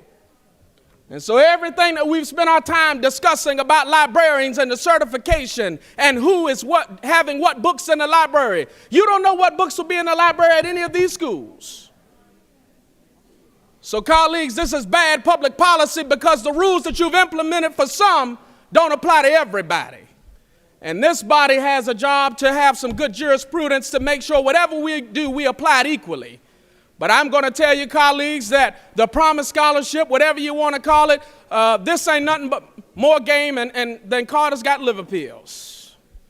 Because if we were to be consistent in what we said and did, all the rules that we passed would have applied to these folks receiving these scholarships. But remember, I read to you, colleagues, it said on line 474, you can't change or alter a school or provider's creed, practices, admission policies, employment policies, or curriculum in order to receive funds. So, colleagues, I tell you that this bill should have had a constitutional amendment because it needs a constitutional amendment. Because I'm telling you, the same way when I had the conversation about sports betting, I felt it didn't need a constitutional amendment. You said it did. Well, I'm telling you today that this bill will need a constitutional amendment because I just told you what the state constitution says on Section 2, Paragraph 7. No money shall ever be taken from the public treasury directly or indirectly in aid of any church, sect, cult, or religious denomination or any sectarian institution. Unless I'm confused, colleague, this bill will not stop money from going to any of those schools. And so I want you to know, if you vote for this bill today, you're voting for something that's unconstitutional. And so if you're going to vote for something unconstitutional, at least have the backbone to tell folks that what you just passed today is going to be held up in court, and the folks that you wanted to get educational choice and freedom to would never see it because it's going to be what? Unconstitutional. And you need to come back to the drawing board and try again. And with that, Mr. President, I'll yield the well. Thank you, Senator. Recognize Senator from 56. Mr. President, I'm going to move the previous question. Senator has moved for the previous question. Is there objection? Is there objection? Without objection, Senator from the 27th can close debate.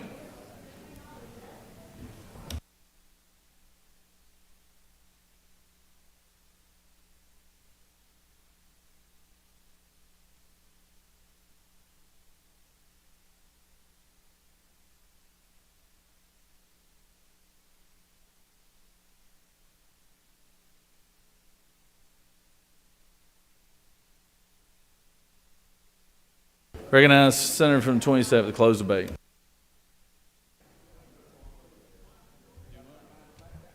Thank you, Mr. President and colleagues. Well, I tried to be nice. And I feel the need to set the record straight.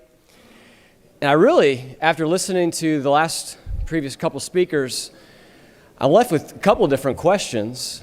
And the first one of which is, did you read the bill?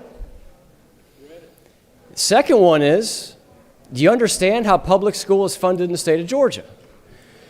Because we heard a couple of different things that would lead me to believe that either you didn't read the bill or you want the people at home to think that this bill is something that it's not. The minority caucus chair talked about there's no accountability. This bill has more testing for private school kids than my 4 children have in the public school that they attend. There is annualized testing in this. The House, under the leadership of Speaker Jones and Representative Todd Jones, added additional auditing to this bill. So this bill has incredible transparency by which parents and the public can see what their investment is. We've been through this time and time again, but these arguments keep coming up. So as it relates to the funding of education, our former chief economist, when he was at UGA, did a study for every school system in the state of Georgia and contemplated the question of what happens if you take the state funding and the child and remove it from public school. You're leaving behind the local funding. And what happens when you account for that marginal cost as it relates to the average spending that remains for the students that remain behind in public school? And the answer is there's more funding per child under these programs in 178 out of 180 districts. So I don't mind if we have debates about whether public money should be going to private institutions, but by the way, if we want to unwind that, come drop a bill to get rid of the Hope Scholarship. Drop a bill to get rid of Medicaid.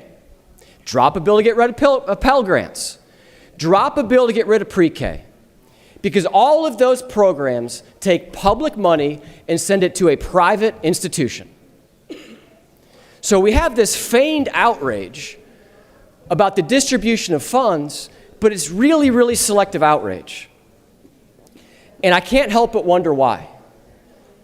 You know, there was it was postured earlier that, well, this is a bill for the wealthy. I've got news for you. The wealthy already has school choice, including some of the wealthy members in this room who have been able to exercise school choice for their own children. It was further speculated, well, and it's this really kind of convoluted argument. $6,500 is going to bankrupt the school system, but it's really not enough money to help poor parents who want to get their kids into a private school or homeschool or virtual school or any of the other options that are available.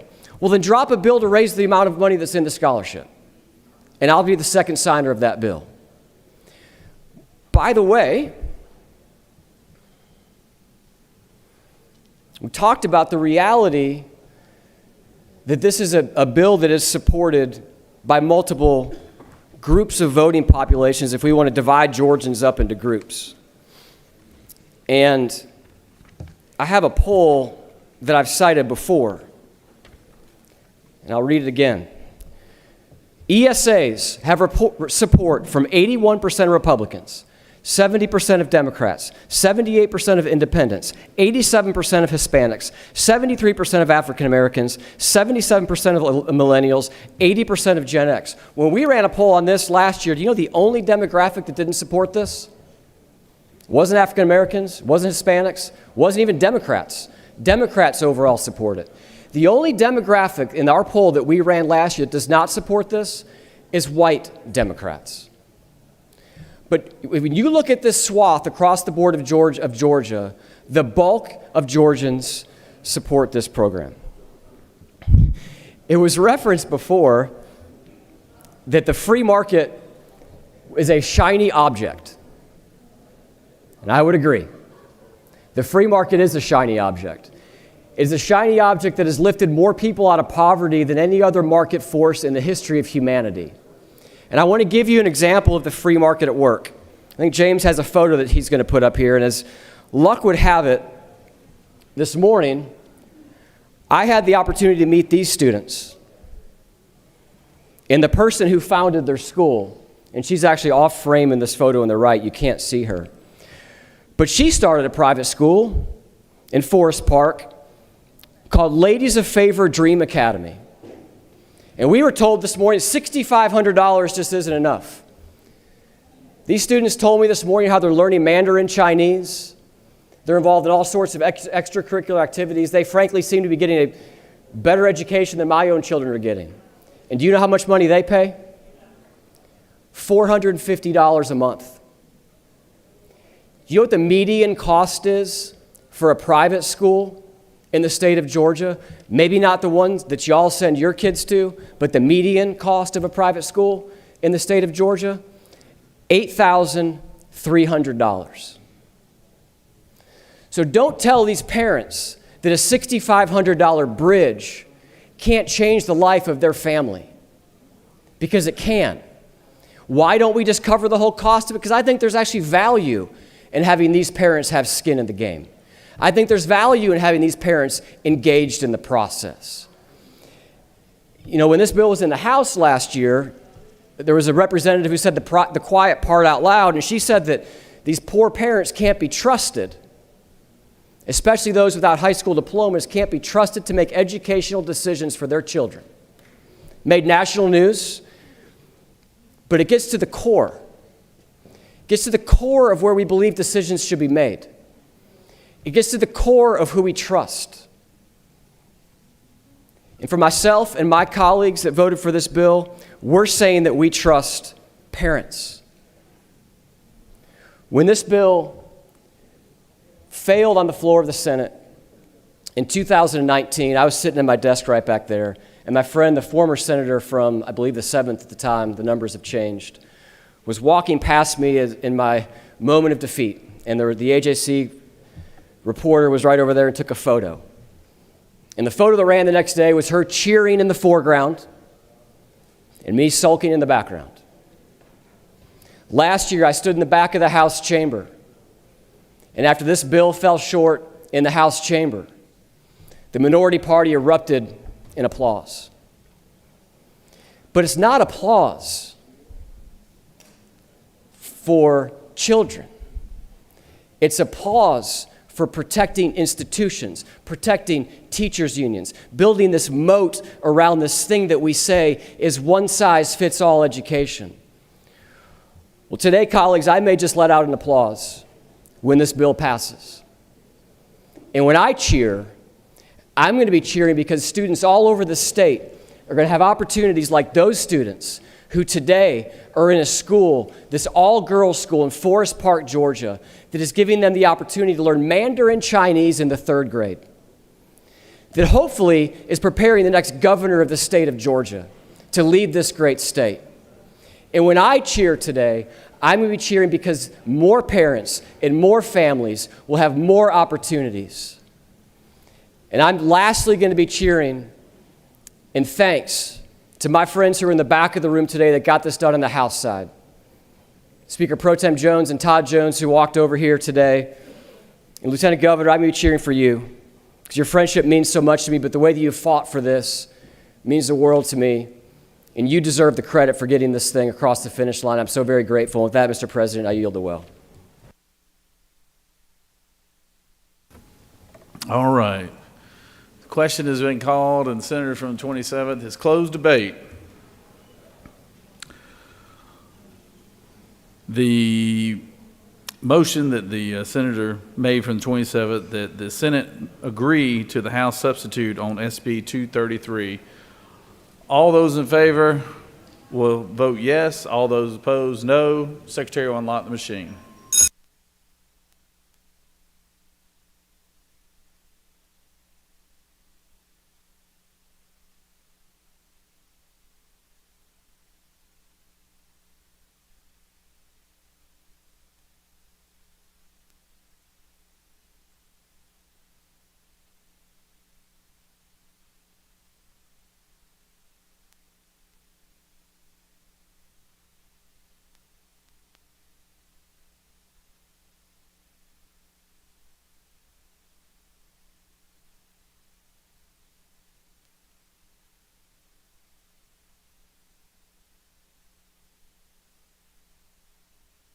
Senator from the 7th, for what purpose do you rise? Parliamentary inquiry. State your inquiry. Is it not true that I'm voting no today because I refuse to defund public education? Senator is entitled to her opinion.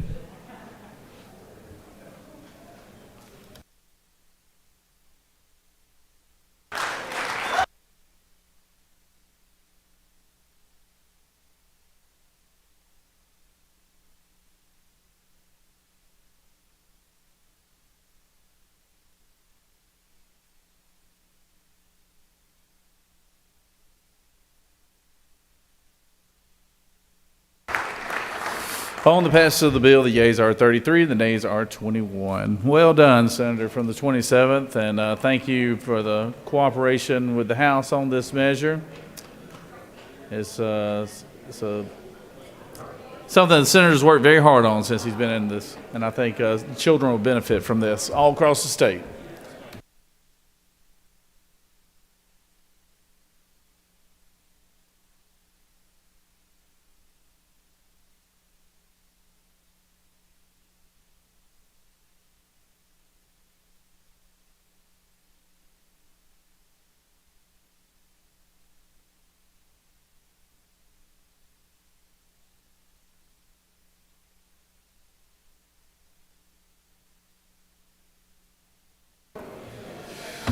Moving on to House Bill 1237.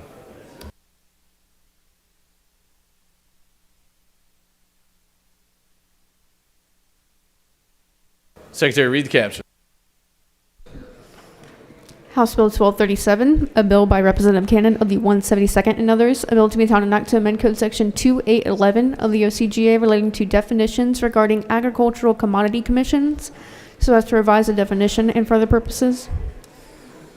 The Senate Committee on Agriculture and Consumer Affairs recommends that this bill do pass. Respectfully submitted, Senator Gooch of the 8th District Chairman. That completes the order, Mr. President. Recognize Senator from the 11th.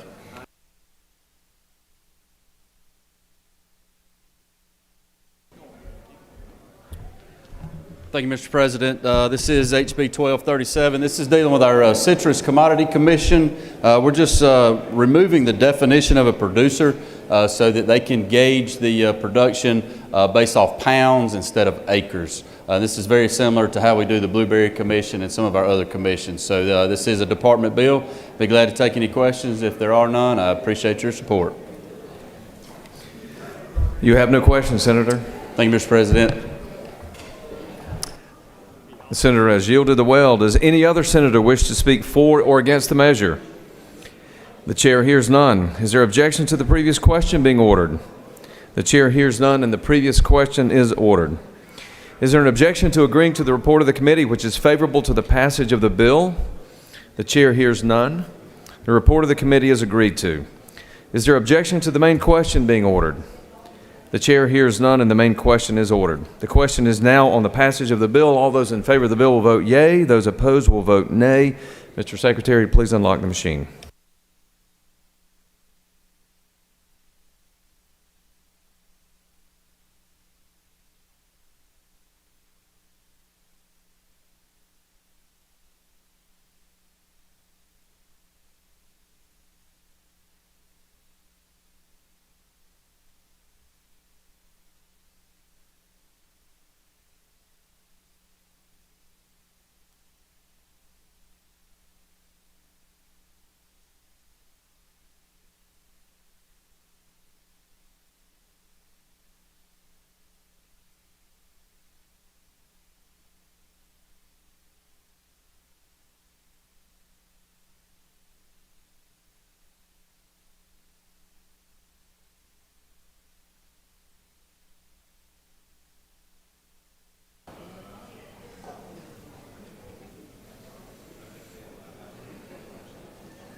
On the passage of the bill, the yeas are 51, the nays are 0. This bill, having received the requisite constitutional majority, is therefore passed.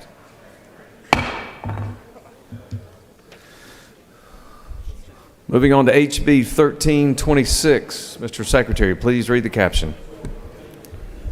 House Bill 1326, a bill by Representative Stevens of the 164th and others, a bill to be an act to amend Chapter 13 of Title 16 of the OCGA relating to controlled substances so as to provide for certain provisions relating to Schedule 1 controlled substances, Schedule 3 controlled substances, and Schedule 4 controlled substances, and for other purposes. The Senate Committee on Health and Human Services recommends that this bill do pass. Respectfully submitted, Senator Watson of the 1st District Chairman. That completes the order, Mr. President. Thank you, Mr. Secretary. The chair recognizes the distinguished senator from Savannah to speak to HB 1326. Thank you, Mr. President. This is the annual drug update for controlled substances, and that's all it is, a list of 50 or maybe more drugs, and I'll be happy to answer any questions. If not, I'll yield the well and ask for your favorable consideration. You have no questions, Senator. The senator has yielded the well. Does any other senator wish to speak for or against the measure? The chair hears none. Is there objection to the previous question being ordered? The chair hears none, and the previous question is ordered. Is there objection to agreeing to the report of the committee which is favorable to the passage of the bill? The chair hears none. The report of the committee is agreed to. Is there objection to the main question being ordered? The chair hears none, and the main question is ordered. The question is now on the passage of the bill. All those in favor will vote yea. Those opposed will vote nay. Mr. Secretary, please unlock the machine.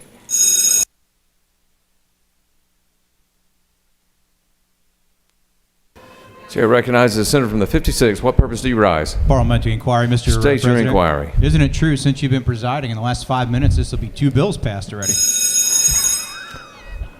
I think the senator does know of which he speaks. The chair appreciates the commentary, although I may pay for that somewhat later.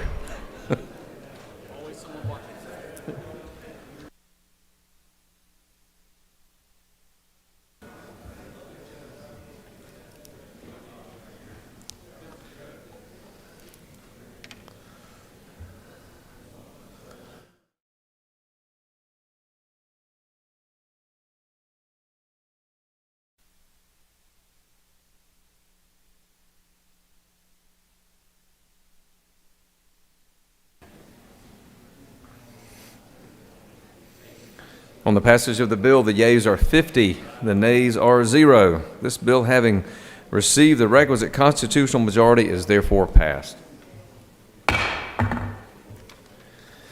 Mr. Secretary, please read the caption for HB 1344, House Bill 1344. House Bill 1344, a bill by Representative Dempsey of the 13th and others, a bill to be an act to amend Article 1 of Chapter 2 of Title 37 of the OCGA relating to general provisions relative to the administration of mental health, developmental disabilities, addictive diseases, and other disability services and for other purposes. The Senate Committee on Regulated Industries and Utilities recommends that this bill do pass by substitute. Respectfully submitted, Senator Kauser of the 46th District Chairman.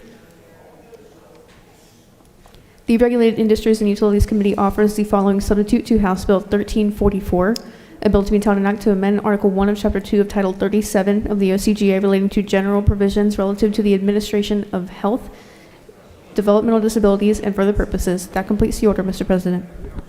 Thank you, Mr. Secretary. Senator from the 50th, for what purpose do you rise? Mr. President, I ask for unanimous consent to excuse the senator from the 29th. Without objection, the senator from the 29th is excused. Chair recognizes the senator from the 22nd. Unanimous. Mr. President, ask for unanimous consent to excuse the senator from the 41st for business outside the Capitol. The senator from the 41st is excused without objection. Chair recognizes the distinguished senator from the 32nd to speak to HB 1344.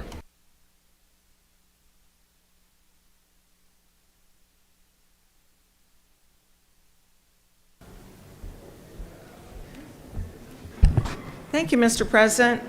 This bill is a department bill from DBHDD. It's identical to Senate Bill 336 that we heard in our committee. It does three things. It streamlines the licensing process for out-of-state mental health professionals coming to Georgia, consistent with our red tape rollback. It repeals two reports from DBHDD that are obsolete and redundant, and it also amends the Behavioral Health Coordinating Council by allowing the commissioners to send a delegate for quorum purposes, and it adds representation from Veteran Services, Corrections, and Pardons and Paroles. I'd be happy to answer any questions. Senator, you would do a great job with them, but no one has any questions, so you Thank did a you. great job presenting the bill. Thank you. I yield the will. The senator has yielded the well. Does any other senator wish to speak for or against the measure? The chair hears none. Is there objection to the previous question being ordered? The chair hears none, and the previous question is ordered. The question is now on the adoption of the committee substitute. Is there objection to the adoption of the committee substitute? Hearing none, the committee substitute is adopted. Is there objection to the agreeing of the report of the committee which is favorable to the passage of the bill? The chair hears none. The report of the committee is agreed to. Is there objection to the main question being ordered? The chair hears none, and the main question is ordered. The question is now, of course, on the passage of the bill by substitute, and all of you who want to vote yes, vote yea. Those who don't want to, vote nay. Mr. Secretary, unlock the machine.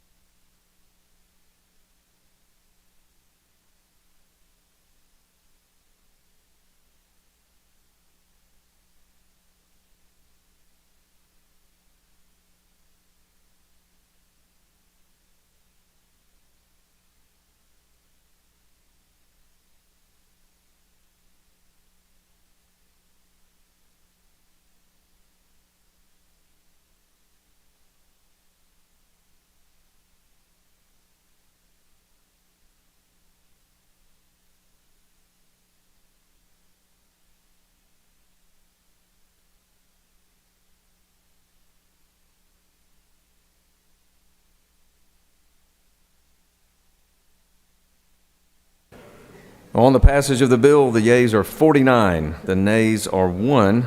This bill, having received the requisite constitutional majority, is therefore passed.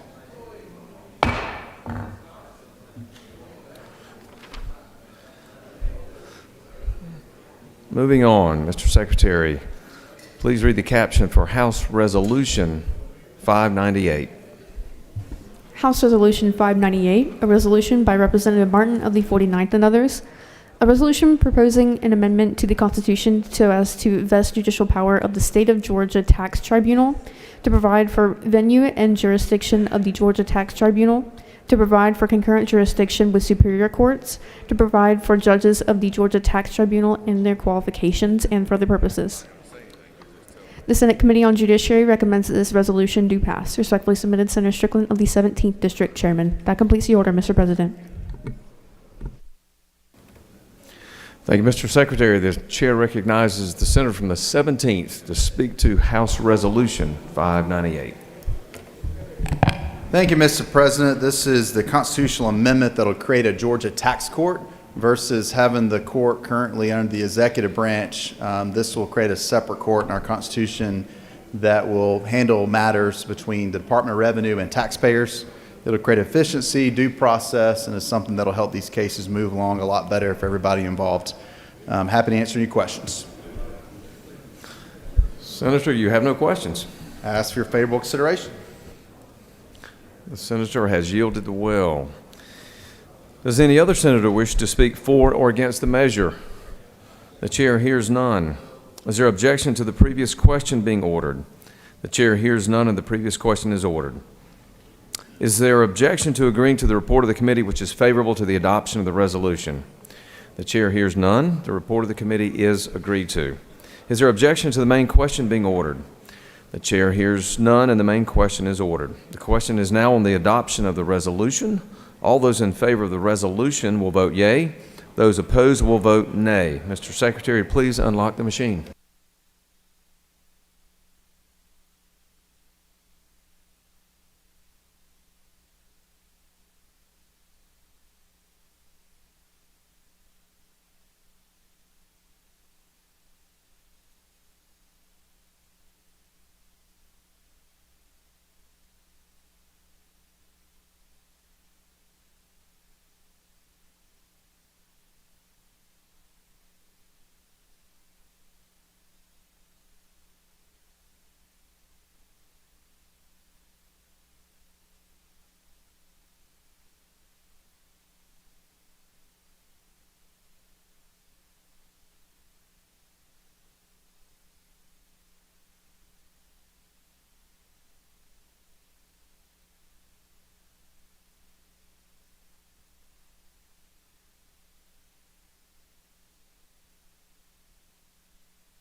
On the adoption of the resolution, the yeas are 49, the nays are 1. This resolution, having received the requisite constitutional two-thirds majority, is therefore adopted.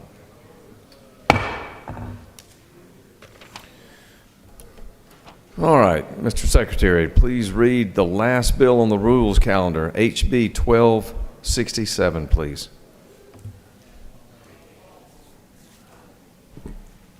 House Bill 1267, a bill by Representative Martin of the 49th and others, a bill to be titled an act to amend Title 50 of the OCGA relating to state government so as to repeal Chapter 13A relating to tax tribunals, to amend Title 15 of the OCGA relating to courts, to provide for the application of Chapter 11 of Title 9, the Georgia Civil Practice Act, discovery and attendance of witnesses, and further purposes. The Senate Committee on Judiciary recommends that this bill do pass by substitute. Respectfully submitted, Senator Strickland of the 17th District Chairman.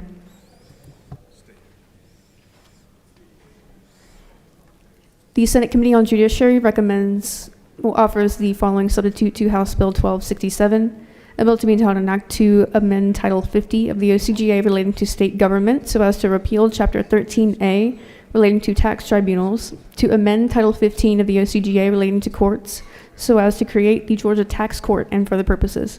That completes the order, Mr. President.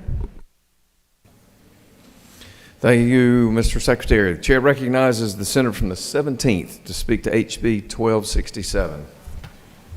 Thank you, Mr. President. I can be brief because this is simply the enabling legislation to do what you just authorized, well, all but one, can't win them all, but authorized with the last vote to amend the Constitution. This actually sets up our tax court under our state code. Happy to answer any questions. Senator, I don't see any questions. I'll yield the well. Okay. Senator has yielded the well. Does any other senator wish to speak for or against the measure? The chair hears none. Is there objection to the previous question being ordered?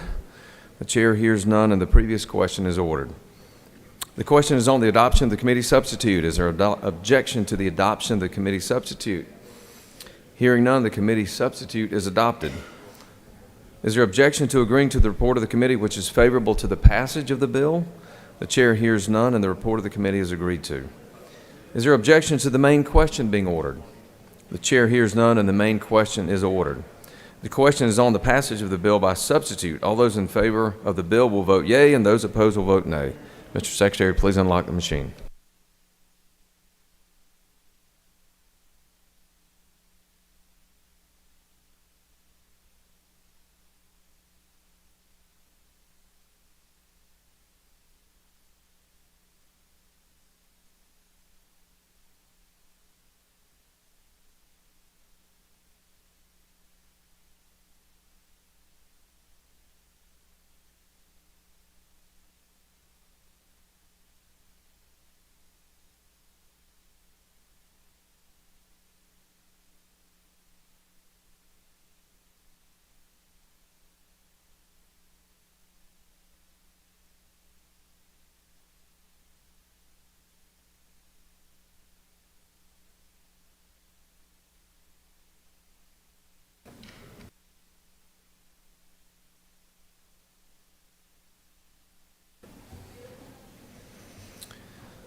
On the passage of the bill, the yeas are 45 and the nays are 1.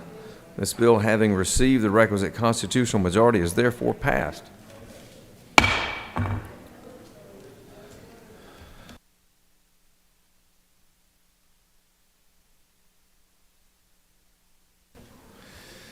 The chair recognizes the distinguished majority leader for a motion. Thank you, sir.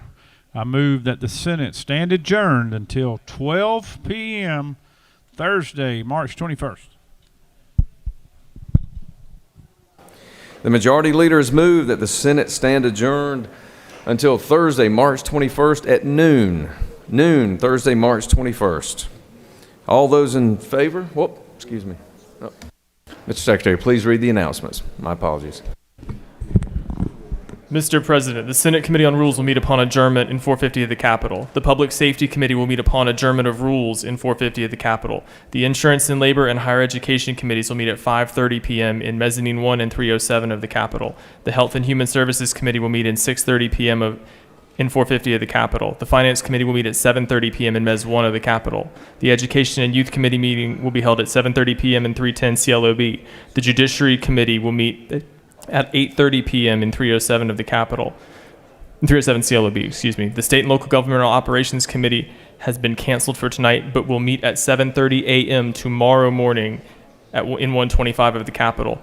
Tomorrow, the Ethics Committee will meet at 8 a.m. in 307. The Regulated Industries Committee meeting will happen at 9 a.m. in 450 of the Capitol, and the Appropriations Committee will meet at 10 a.m. in 341 of the Capitol. Mr. President, that completes the order. Thank you, Mr. Secretary. The chair recognizes the senator for the 19th.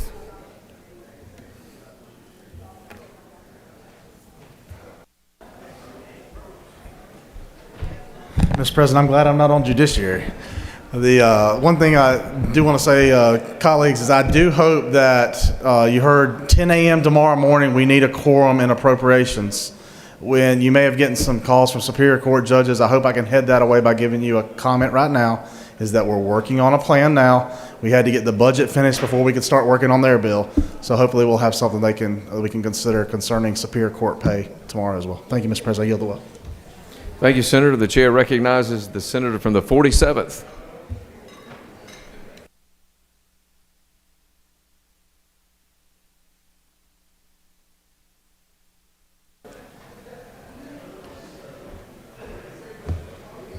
I know those fun-loving folks in Judiciary will have a fun time tonight at 8:30, but SLOGO is not truly canceled. We moved to 7:30 tomorrow morning, so if our SLOGO members can be here tomorrow morning at 7:30. Thank you. Yes, sir. Thank you, Senator. Does any other senator wish to speak or make an announcement? Any other senators before we vote on the motion? So the majority leader has moved that we stand adjourned until noon tomorrow. Repeat, noon tomorrow, Thursday, March 21st. All those in favor of the motion will say aye. All those opposed? That actually was close. I think the ayes actually had this one. The Senate will stand adjourned until tomorrow at noon. Thank you.